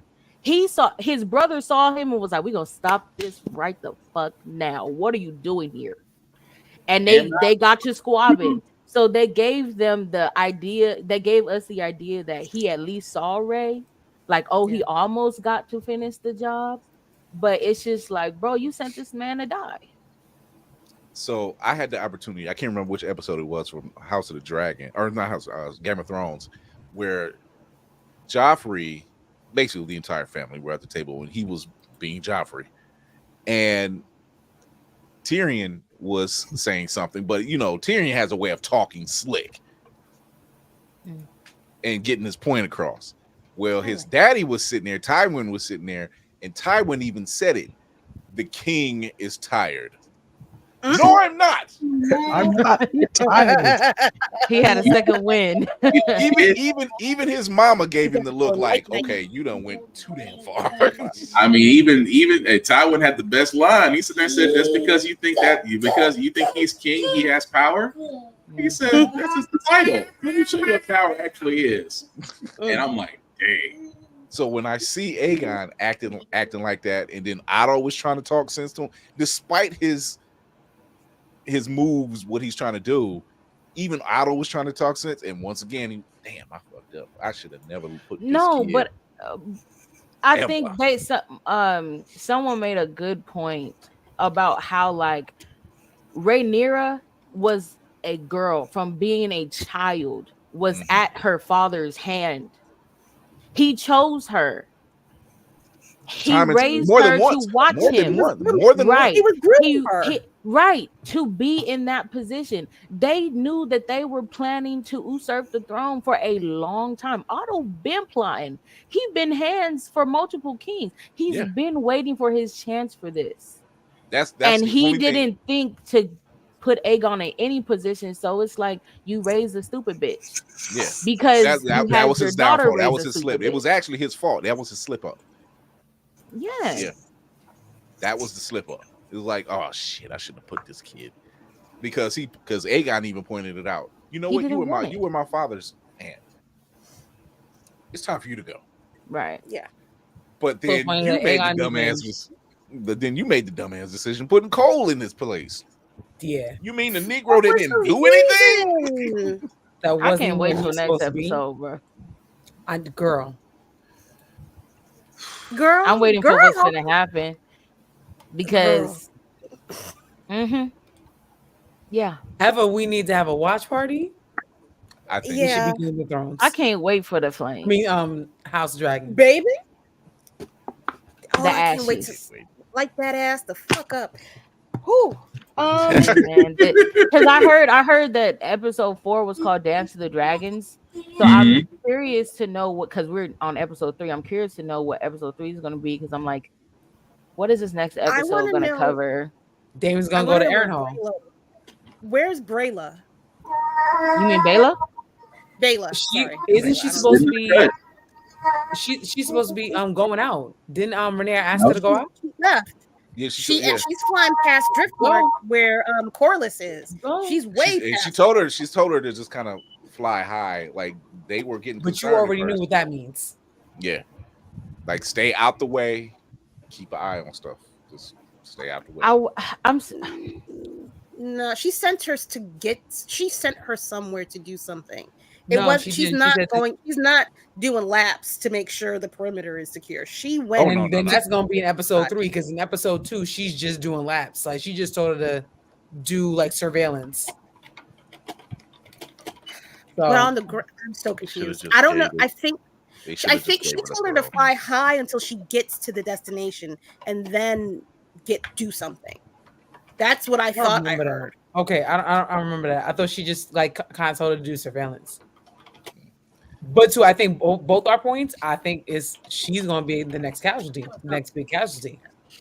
No. I just can't wait for this. I just can't wait for the women, all women episode. It's a safe but scary bet also, because now you're going to bring Rhaenys into that thought process, because either gonna be her or Rhaenys, because something has to happen for the Valyrians to really get mixy.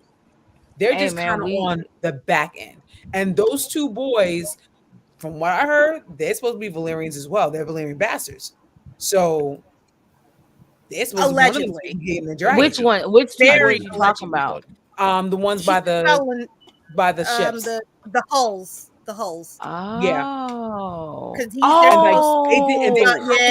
a dragon over one of them. It's like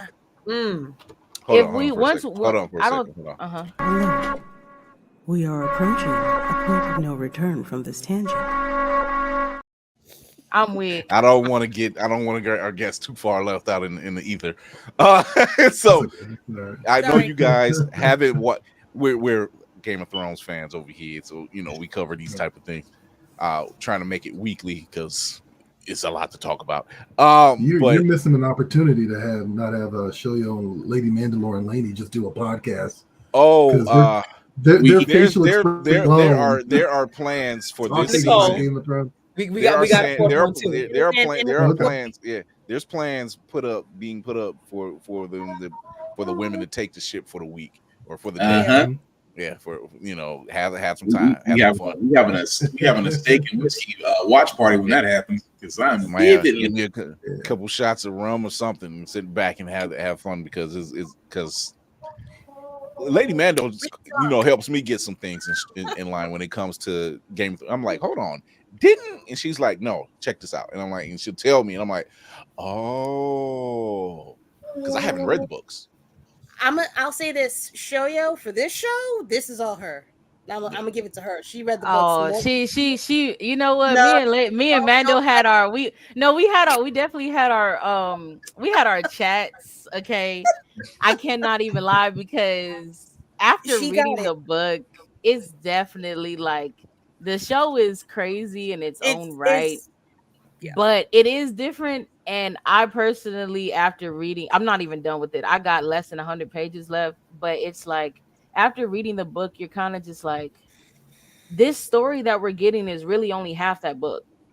And so I got a question. I have a question. Not even.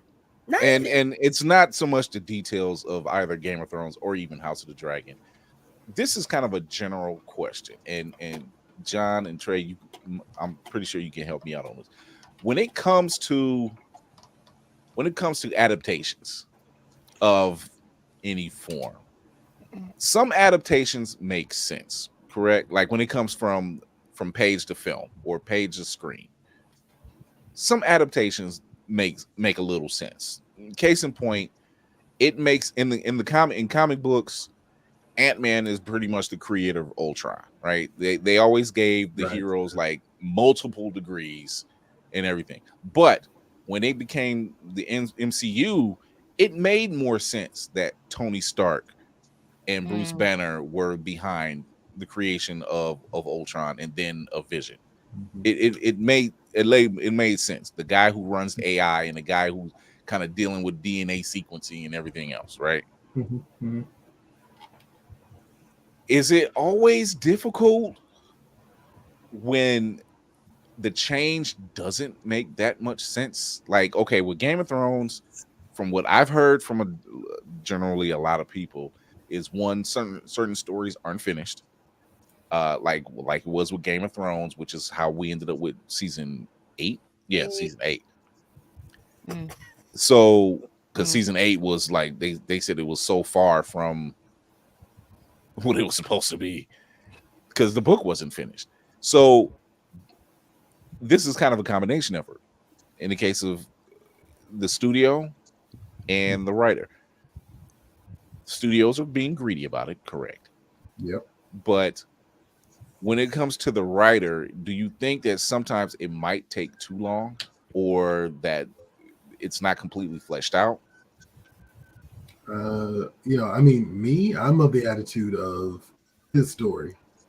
And if he needs to take his time to finish it, then he needs to take his time to finish it.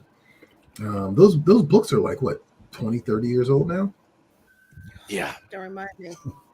It has been 10 years since the last book came out. It's been over 10 years. Yeah. Right. So to me, I'm just sort of like, the TV show is late. You know what I mean? Like the TV show is the late arrival here. Like it's not, and I'm not a huge Game of Thrones person. I kind of tapped out of the TV show. I've never read the books. Somewhere around the first season, but like, I just kind of always feel like, even at the time, my kind of attitude at the moment when I first watching the first season was like, Hollywood's not going to land this. There's no going to land this, not on their own. I just was convinced that they weren't going to like just land that plane. So yeah, I just let George do his thing. For me, with adaptations, I always feel like as long as the heart of it isn't being completely ripped out, I'm okay with it. Like I think that was the good thing about the early portion of the MCU is that okay, yeah, they turned Thor into a rom-com, but Thor, you know what I mean?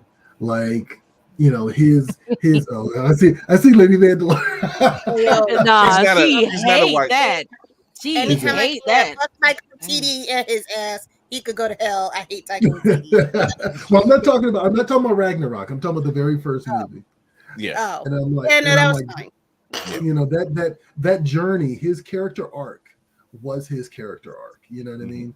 And so, like Captain America, I'm still impressed with how much they were able to land that character in those films. But yeah, when you start doing stuff where you are just completely misinterpreting what makes the character, I'm done. I've had such a love-hate relationship with Batman movies for like about like a long time because Inception, since the inception. I mean, I like. Well, I mean, I wasn't around for the Inception. I guess the first one was like, actually, I guess it was the serials. Serials. But like, you know, I remember even as a kid, like when Michael Keaton's Batmobile had gun turrets in it, I was like, nope. People miss that part. They say Can't he's do like it. Batman doesn't kill. I'm like, he clearly blew up a factory. You're right. I mean, I love Michael Keaton. I It love was a factory that failed OSHA violations. It was unintended consequence. Don't get me wrong. I love Michael Keaton's Batman. He's one of my favorites. He didn't shoot people, but he shot a wall. He didn't shoot people. But That's all I'm saying. Yo, Spartan, me. he did blow up a factory. We don't. I'm just saying. They could have had the week off. Collateral. All I gotta say is the henchmen were in the factory first. That's all. I'm putting it like that. and Bob is still one of the greatest henchmen. Man, dedicated worker. But yeah, I agree. Go ahead, Trey. No, just you know, it's gonna turn into a rant, so I'm not gonna do it. It's okay. This is the perfect place to do it. I was for the longest time, I was like the lone gunman. Like everybody was like, I did not like the Christopher Nolan movies, and I thought Batman Begins was a really good Batman movie. I will always say that this is a really good Batman movie. But as those films progress, like, you know, it's just sort of like, you know, even the idea of Batman is just sort of like, that's not the character. I'm sorry, like him just hanging it up for like any point of time. And him not actually pushing to get back, I'm like, I couldn't get with it, you know. Yeah, it was too much. It's too much of the realism, I guess. Yeah, I like Begins. I like Dark Knight. Love Dark Knight actually. Dark Knight Rises. Story got kind of away from it. Story kind of went away. It did. Yeah. I mean, you kind of yes, you did. I like the whole thing with Bane character, although I wouldn't have went with that complete British accent. It should have been Brazilian or something. But I like the fact that he's meticulous enough, because that's what Bane is. He's a thinker. He's more than just muscle. He's brain. He's brains too. And I like the fact that they kind of incorporate No Man's Land a little bit. Okay. Yeah, they do. You know, I'm saying. You know, I'm real with you, man. I think that was an accident. You think? I gotta be real. I think that was an accident because Christopher Nolan kept talking about this. I can't remember the novel. It's a French novel. Oh, A Tale of Two Cities. He kept talking about that story. And I think that it just so happens that parts of that kind of mimic No Man's Land. You know what I mean? But I don't think Christopher Nolan ever opened a book, a comic book. It was like, no, I don't think so. Not to that. Not where it's so extensive that he's just like, okay, and Batman wants to hang it up. Really? Right. You wanted to do a whole war. The landing for me, Alfred's landing was fine, you know, but that whole Bruce, I'm going to hang it up for Selena. Yeah. Even Selena knows. Like, it doesn't matter if I'm in your life or not. Something's going to make you can't function. You'll always be drawn to come back, no matter what. That's why they never got married. And she was just like, this is your life. Like, you don't want to give this up. Even from the beginning of Dark Knight Rises, you know, he's quit. You know what I mean? Yeah. And I guess they kind of explained that he, like at the end of the Dark Knight, he fell and hurt himself. I guess it was like the explanation, you know, like, the whole thing. And like, them slapping his back and then his spine is okay again. The whole thing was just a mess. I couldn't deal with it. Yeah. But I mean, back to my point. Yeah. Like it's, I understand that like these things have to evolve with the times and like they have to like shift because you're not dealing with a 12-issue story arc. You're dealing with 2 hours of a 2-hour movie. But yeah, like the minute you like kind of just yank the heart out of it. Like me, I have the same problem with Man of Steel. You know, I'm just like, I just it was ebbs and flows. It was ebbs and flows because and I've said it before. There's a scene in Man of Steel where, you know, the Kryptonians are there and the ship literally starts attacking him. Mhm. And I'm like, oh, we getting Brainiac. Hmm. And turns out no Brainiac. And I'm No like, but Brainiac, yeah. you dropped the ball so Hmm. severely because you was like, you didn't capitalize off of this. You Like, you gave us emo Superman. yeah. Which again is fine if you go about it a certain way, but like, yeah, my big issue is the whole Pa Kent tornado thing. Like, that doesn't make any sense to me at all. I remember checking out of that movie completely. I was in the theater and I was like, I'm not. He could have ran over and got him. Nobody would have known. He could have ran and got He him. could have beat the tornado over there, and they would have not known. Right.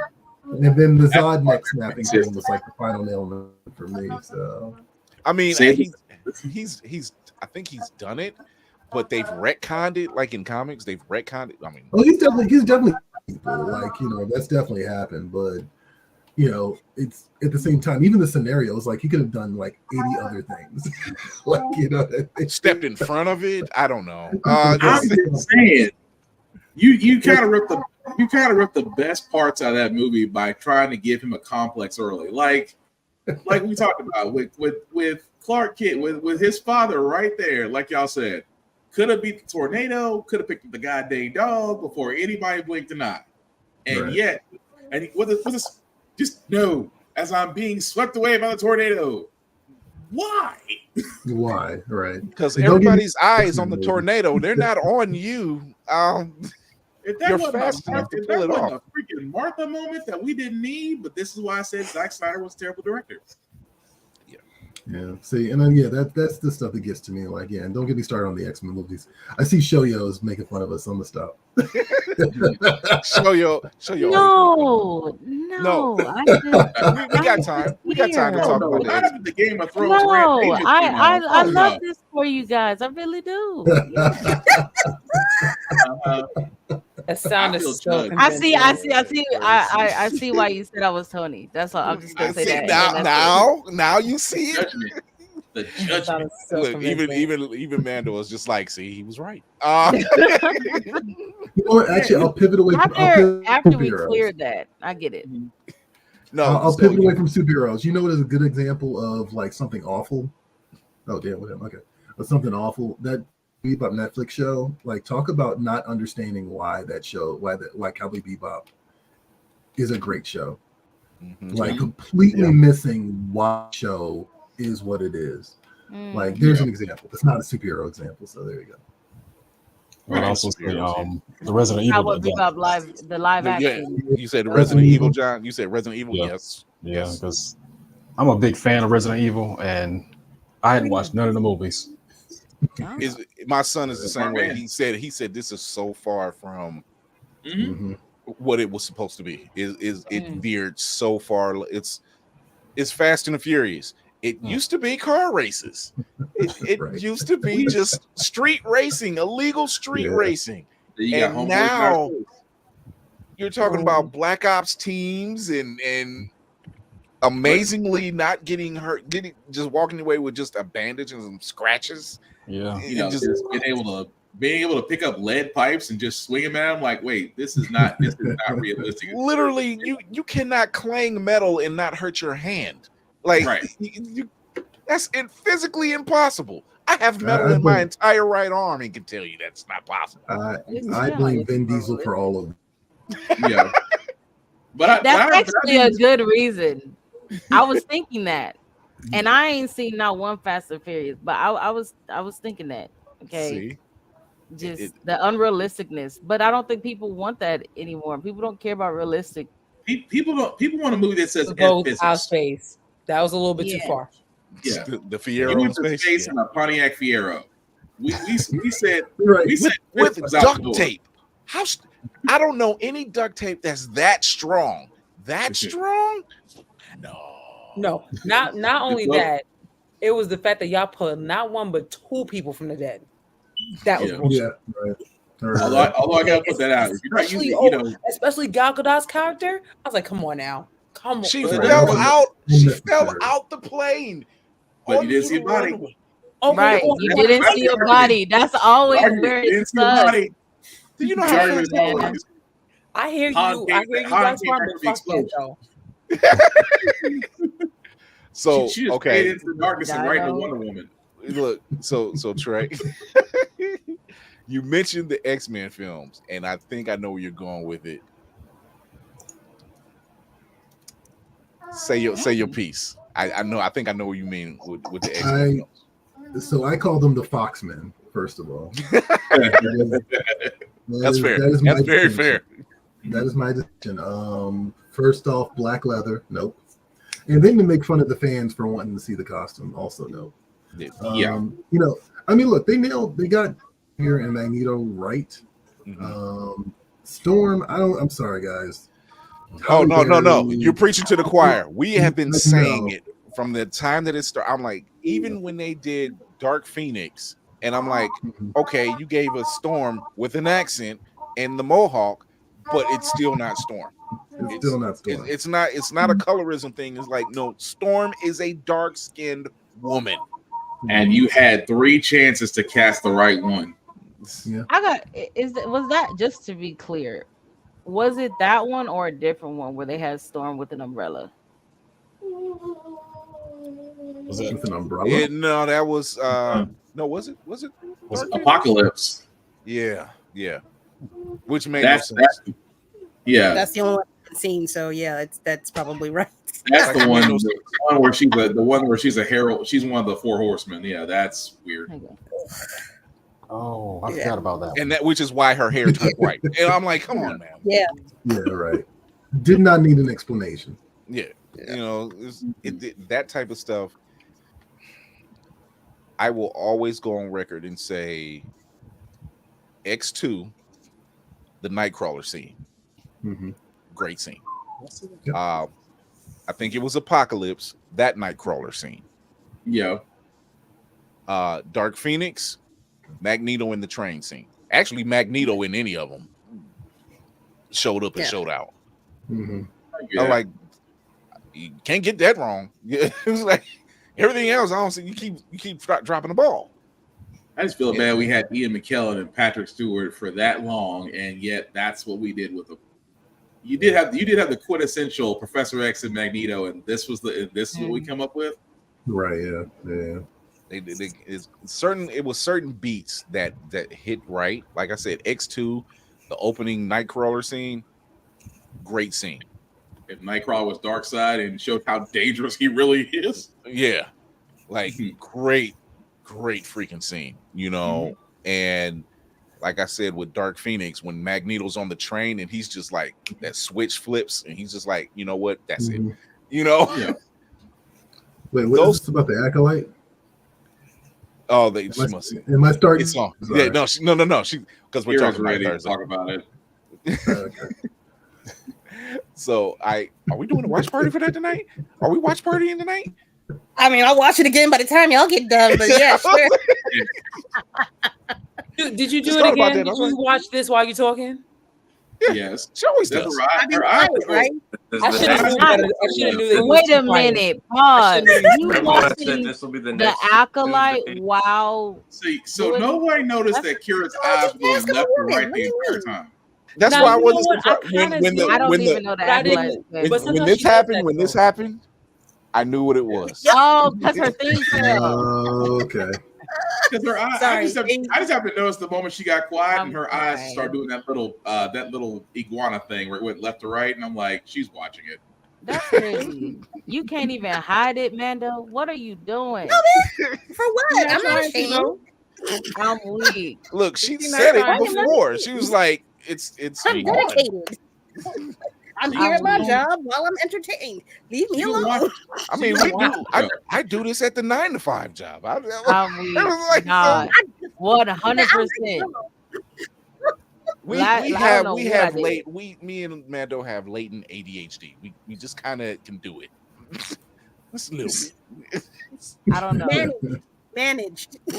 It's managed. It's very much managed. Oh wow. No. So you're right though, John or Trey. It's the Fox Universe X-Men has good beats.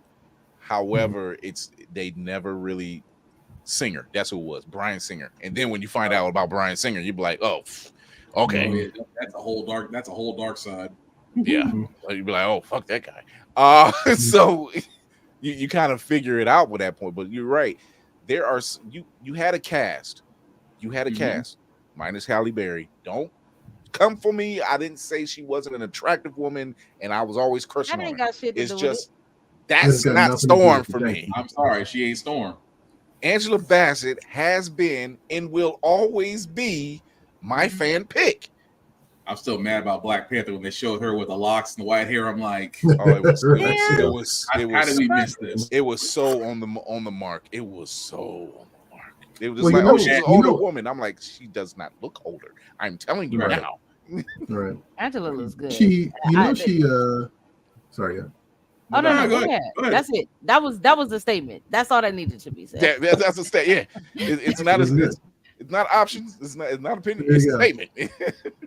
No, I was just gonna say, she was like the first pick, and she turned it down, right? Yeah, exactly. Yeah. That's crazy. She's Yeah. seen that script. She's seen that But script. smart because Right. the lines they gave her. I don't blame her. Right. She said she was afraid. You want me to say what? Mm-hmm. Don't you know I can talk with a Wakandan accent now? I'm weak. I mean, put those X-Men movies right next to Paul Wes Anderson and those Resident Evil movies, and I'm trying to figure out who kept giving him money. Exactly. Oh, disappointed. I feel like he was on that Yui Bowl thing where he's just getting tax write-offs and kept making video game movies. Okay, I thought it was just me with that guy. Nah, Just we all you know know, that. Bowl was I mean, different, it's man. a different kind of horrible. I think you It's blood and honey horrible. See, that's what makes me scared. For Blood and Sonic. honey horrible is crazy It's the now. mean one. It's no. Crazy. So Grill, a horror. I seen something over the weekend. I wish I hadn't watched it because I checked out Oh, 10 minutes man. in. What? It's the mean one. The mean one. Oh, Terrifier? No. No, the Grinch. You know how they one. have. You know how they have Winnie the Pooh, Blood and Honey. Yes. Okay. They have one called the Mean One, and it's about the Grinch. Oh, for the Grinch. Oh, no, I yeah. haven't checked that one out yet. But I'm I good. kind of heard what you're talking about. I haven't checked Hey it yet. man, What? Save my time? My little Nah, black just give me ass better. heart. Just give me better. Stop playing. I love the feel like horror ones. you watch those movies because Blood and Honey got a second one coming out. But Yeah. when you think No, they about it, have it's a like, second one out. It's oh, it's already out. I would And the tell. way I that would, they yeah, ended is I like, seen it on okay, there's Prime. gonna be a I would third. tell you Like, this. they're There's trying to make it a literally franchise. But they are. But that's what's crazy because I can't even remember what country, but they somewhere in the Netherlands area, and they got their own independent studio, and they said we're gonna do this. I can respect somebody being like, I'm gonna do this shit. I don't give a fuck about what you talking about. I want a Winnie the Pooh scary thing, okay, 100 Acre Woods. But the fact that it got as big as it did, okay, I'm just like, I remember, You know like, I why? watched 'Cause that movie. Look, when you I'm gonna get say shit this. like I'm gonna say this, Terrifier, Raymond. I'm gonna which say. honestly, I'm gonna that say this. first one is horrid, but yet Yeah. they do a second one, and because They they did had a a second bigger one. budget, and Yeah. and the actually the effects were pretty decent, but it's gory, and the last scene, Oh nah.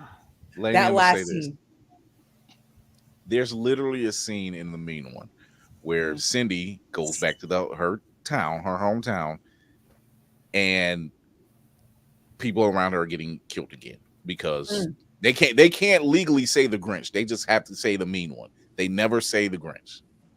Not they scared. I guess they can't use that term. They just have to say the Mean One. There's literally a scene where old man is getting ready to say it, and they call Finch. They're Finch 42 or some shit like that. So there's literally a scene where Cindy is so tired they do a montage. I swear to Bast, they do a montage. in the first 10 minutes. No, like it's near the end of the film where she's doing a montage of gun training and push-ups and sit-ups. You know, typical. I'm like, Now she's going to war. Wait, what? Cindy going to war? Cindy who? I checked back in. I'm sorry. I heard Cindy Lou doing push-ups and gun Cindy training. who? What? What you're telling me, Chris, is that I have it's called the Mean I have One. about 2.5 weeks Because and I can catch up on this shit. it's called the Mean. It's called the Mean One, and it's because the IP is kind of free to use. So they made a horror movie called the mean one, which is the Grinch. They just can't call it that. Okay, I was about to That say the is Grinch. so Okay. funny. And they Man, show Tupac, she gets like I think it's midway through the film or something like that. She's like, I'm sick of this, and next you know she's doing push-ups, sit-ups, and she's shooting. She starts off with a Beretta and doesn't know how to shoot it, like because the safety's on. And next scene, she's hitting dead target, dead sight, right on. I'm like, and nobody is showing her. Right. She's just teaching herself, and I'm like, this is so unrealistic. If you but actually, why? Like I said, I checked out. It was just playing at that point. I was folding clothes. I was just like, I was in my phone playing a game, and I'm like, this is damn montage. I'm gonna be honest, like the Grinch as an IP could actually work as a horror film. It's just the way that they damn it, Kara, I hate you. I'm sorry, it's good. No, but this is what's even worse. You find it air. The person that's playing the Grinch. If you remember Jim Carrey's, which that still is a great film, it's fun to watch. Absolutely. But all those mannerisms, you can tell whoever is playing this role, and it's like they used the same makeup because the makeup wasn't even bad. It was like, but they're trying to do the same mannerisms. Oh, it's Carrie. Yeah, but you don't. But There's they only don't one speak. Carrie, They're not. stop They're it. just not talking or anything like that. They're just doing all the mannerisms. And I'm like, huh? Oh, they really trying this. They really see. He ain't got no boogler woogler in him. He ain't saying nothing. No, he's not speaking. He's not speaking. But like I said, all the facial mannerisms and the skipping, you know, like Jim Carrey would do, all of it. They really tried to play it up. That's whack. And see, I can't get a Where's Waldo as a serial killer, but we can get 3 movies. That Where's Waldo is crazy. And it was anybody that finds Waldo gets murked. I think they got I think they got a Steamboat Willie one or something. I think they have a movie. They are. It is criminally underrated for That's crazy. it to happen. And now be on Criminal Minds. Well, we're gonna tap this one out because Jesus, I can't see any more bad films. I literally sat there and was just like, oh shit, Doctor Who on. Let me go watch Doctor Who. But Chris, there's so many bad films. It's just a wealth of them.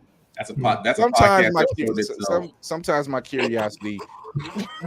Sometimes that curiosity rises up on my shoulder and says, "See, you should have just went and watched." Especially in the thriller genre, you should have. Not gonna lie, but I was just like, I should have watched Boy Kills World again. So, that's a good idea. That I'm going to have a podcast just about bad movies. Actually, I should watch that too. So, well, with that being said, wrap-up protocol initiated, Captain. we're gonna get our guests on out of here. Trey, talk to people. Tell them where they can find you. You can find me at oh man, I totally butchered. Was that, oh, that's okay. I didn't write that. Okay, my bad. It's TJA Comics actually. Okay. I was like, wait a minute, I thought I wrote it right. It's TJA Comics. Yeah, it's on pretty much everything. I work in marketing, so you kind of have to keep it real linear for people. Most importantly, though, AfroFutures is on Kickstarter. It's it's one word. Just punch it in, or you can just, if you really like letters that much, you can type in the URL. I really wish they would give you like a shorter URL. A short link. They never do it, make it easy neither. They never make it easy. But yeah, just type in AfroFutures in the search engine on Kickstarter if you want. Also, if you're just following Jonathan, you will definitely see AfroFuture stuff. There is currently some Josephine Baker stuff that I'm sitting on. I haven't revealed yet. And so you definitely see that in the next couple of weeks as well. I'm not gonna hold you the way you were talking about that. I needs to see it. I'm excited. I'm right. And then we get Jonathan up here. John, yo, that Josephine. I'm like, yeah, I knew about the spy stuff, and the last time I seen Josephine Baker in anything, it was Lovecraft Country. Mm-hmm. Oh yeah, that's right. Yeah. It was that one episode. I'm like, wait a minute, that's Josephine Baker. They go in there. Okay, this works. Tell everybody where they can find you. You can find me on Instagram with my shenanigans at JohnnyStorm803 or on Twitter JStorm00. And pretty much it. Look out, and that Kickstarter is going. Go show your love. Go get it up. It's probably it might be close to. It's getting ever so close to that.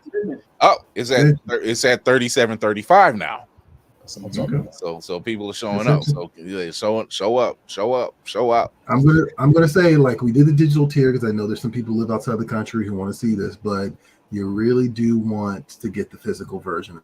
Like, I'm really pushing people to do that because you know, I've been telling all the artists that, like, we're going to blow this thing up and make it a little bit bigger because I really want to highlight the, so, you know, get that full experience, get that big version. See, and that's what we thrive on that here. The fact that it jumped up from 3,600 to 37.35 in a short amount of time. That means people are seeing it. They want it. There's something special. There's something really special about having these type of stories being told. Like I said, it was giving League Extraordinary Gentlemen, Lovecraft Country / heavy metal, and I'm like, yeah, we need more of that. We need more of that. So more of that. And who knows? If we can get some things going for Blurred Station, love to see some of that project over there in the animation. All right, I'm with it. Hey, Lady Mando. Hi. Oh my God. We just need 30 seconds of your time if you could be so kind. Not even that much. I might do a video after this. You can find me at Room Full of Blurs. It's mirrored right here on Instagram, TikTok, still without the 2 O's in room. And yeah, that's about it. Sundays, 7 p.m. Eastern Standard Time, I have a podcast also called Room Full of Blurs. She's going down on the Acolyte. They made up for not doing anything in episode 3. Oh, good. I'm about to say episode 3 was it's not good. Oh, shit. Damn. I'm crying. Okay. All right. I'm Laney. Stop. Are we watch partying after this one? Are we watch partying? I hope y'all are, but I know I can't. Okay. Okay. But next Tuesday, if y'all do, oh yes. Okay. I'm on vacay. Let's go. Okay. I'm Lainey. I am Geek by Heart. You can find me and my husband on Geek by Heart on YouTube, and not Twitter, TikTok, and IG. We talk about movies. We talk about trailers. We're probably going to do Nosferatu tomorrow. So look for us to do and talk about that. I talk about horror movies on birdseyeView.org with some of these lovely people, lovely writers as well. And that's it. Right. Show yo.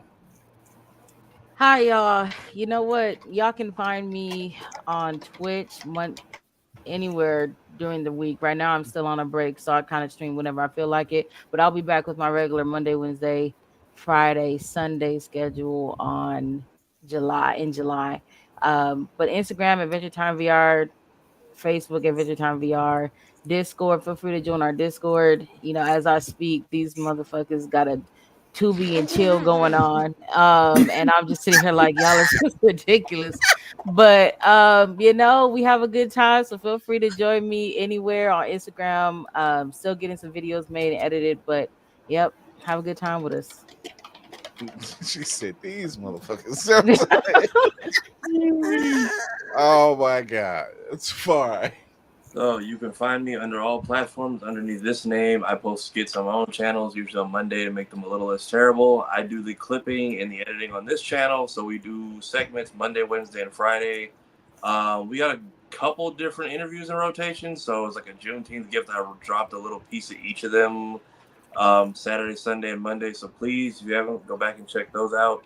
We have a bunch of stuff out from MomoCon. We have BlurredCon and DreamCon coming up. So please, like, share, subscribe, keep watching, share, send it to a friend. Also, you can find everyone's individual pages on the home tab of the Blurred's Eye. Right. Where is Spartan? There he is. Thank you for being a friend. I'm sorry. Look, Mayhem wasn't here, so he didn't have to worry about. Oh no, Mayhem is probably throwing lobs for whatever concert he is at right now. So I'm pretty sure it's coming. But yes, Black _Spark 6. I got it. Black Express 615 is where you can find me because I have to scribble my intro at least once. You can find me on the interwebs doing everything, including gym stuff, because I like to find peace between the weights. At the same time, you can also find me on the birdseyeView.org website for writing wrestling. Why? Because wrestling is real and people are fake. Shout out to Mr. Kennedy for that one. Of course, How the Frack We Got Here podcast every Wednesday at 7 p.m. Get Bit podcast every Friday at 8:30-ish p.m. With me, Tafari, and Joe as we cover the stuff from the week. At the same time, guys, although Reverend Navy is not here because he usually leaves us with a sermon, I gotta usually just copy off of him. A like, share, follow costs nothing. Only takes you a second to do, so please do that. At the same time, support people out there because, again, support the locals, support the ones that are trying to do the right thing, support the ones that are trying to build the tables that you would love to actually join us at because there's plenty of room to eat, but you got to bring your own goddamn plate. As the cons are going on, guys, 3 simple rules I usually go by and usually hopefully you'll go by. Number 1, respect the cosplayer at all times. Cosplay is for everybody, regardless of your height, your weight, your color, your race. The only thing we ask is don't do blackface. Don't want your ass kicked at a con? Don't do blackface. Second, wash your ass because these cons are very closely packed in. Please use soap. Please use deodorant. Please use cologne. Please wear clean clothes. Please not treat this as the day that you decide to go goth. It does not help you. And finally, the last rule that I have for myself is I have for everybody else in a world that is cool, cold, and unkind. Be nice, be kind, share fandoms, don't be a dick, and we'll all be cool. Oh my goodness. I want to thank our guest. Oh, I'm a little hazy there because my fingers were greasy. There we go. Oh, Lord. There we go. Because I put my finger on there earlier and they got a smear. I am your man on the wall, Chris Fury. Thank you for tuning in. Thank you for showing your love on the YouTube channel. Thank you for showing up on the IG channel, even though it's an hour. I might take it off of there. I hate that they cut it down to an hour or they cut it off at an hour. I want to thank our guests, Trey Jeffrey Allen, Jonathan Edwards. Go show your love to the Kickstarter. You seen it in the chat. We held it up most of the show. Go show your love over there. People are already clearing it out. You can catch us everywhere you listen to your podcast. You can also listen to us wherever you listen to your podcast. You can catch us on Always Press Record on your television through your Roku, Amazon Fire devices. Show your love.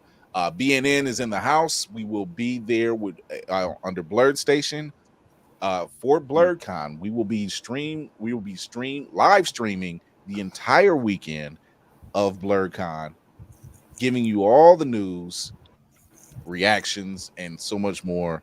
You want to stay tuned for that. We still always have good news coming through for that.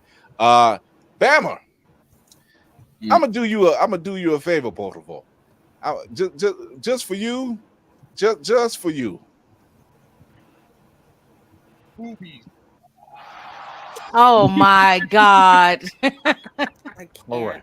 Good night, America. Thank you for coming. I'm sorry. Until then, you'll catch us live every Tuesday and Thursday at 8 p.m. Eastern on YouTube, Twitch, and IG. Thank you for the guests for coming through. Thank you once again. Thank you to the crew. We might be doing the watch party act like I don't know. So until then, we will catch y'all later.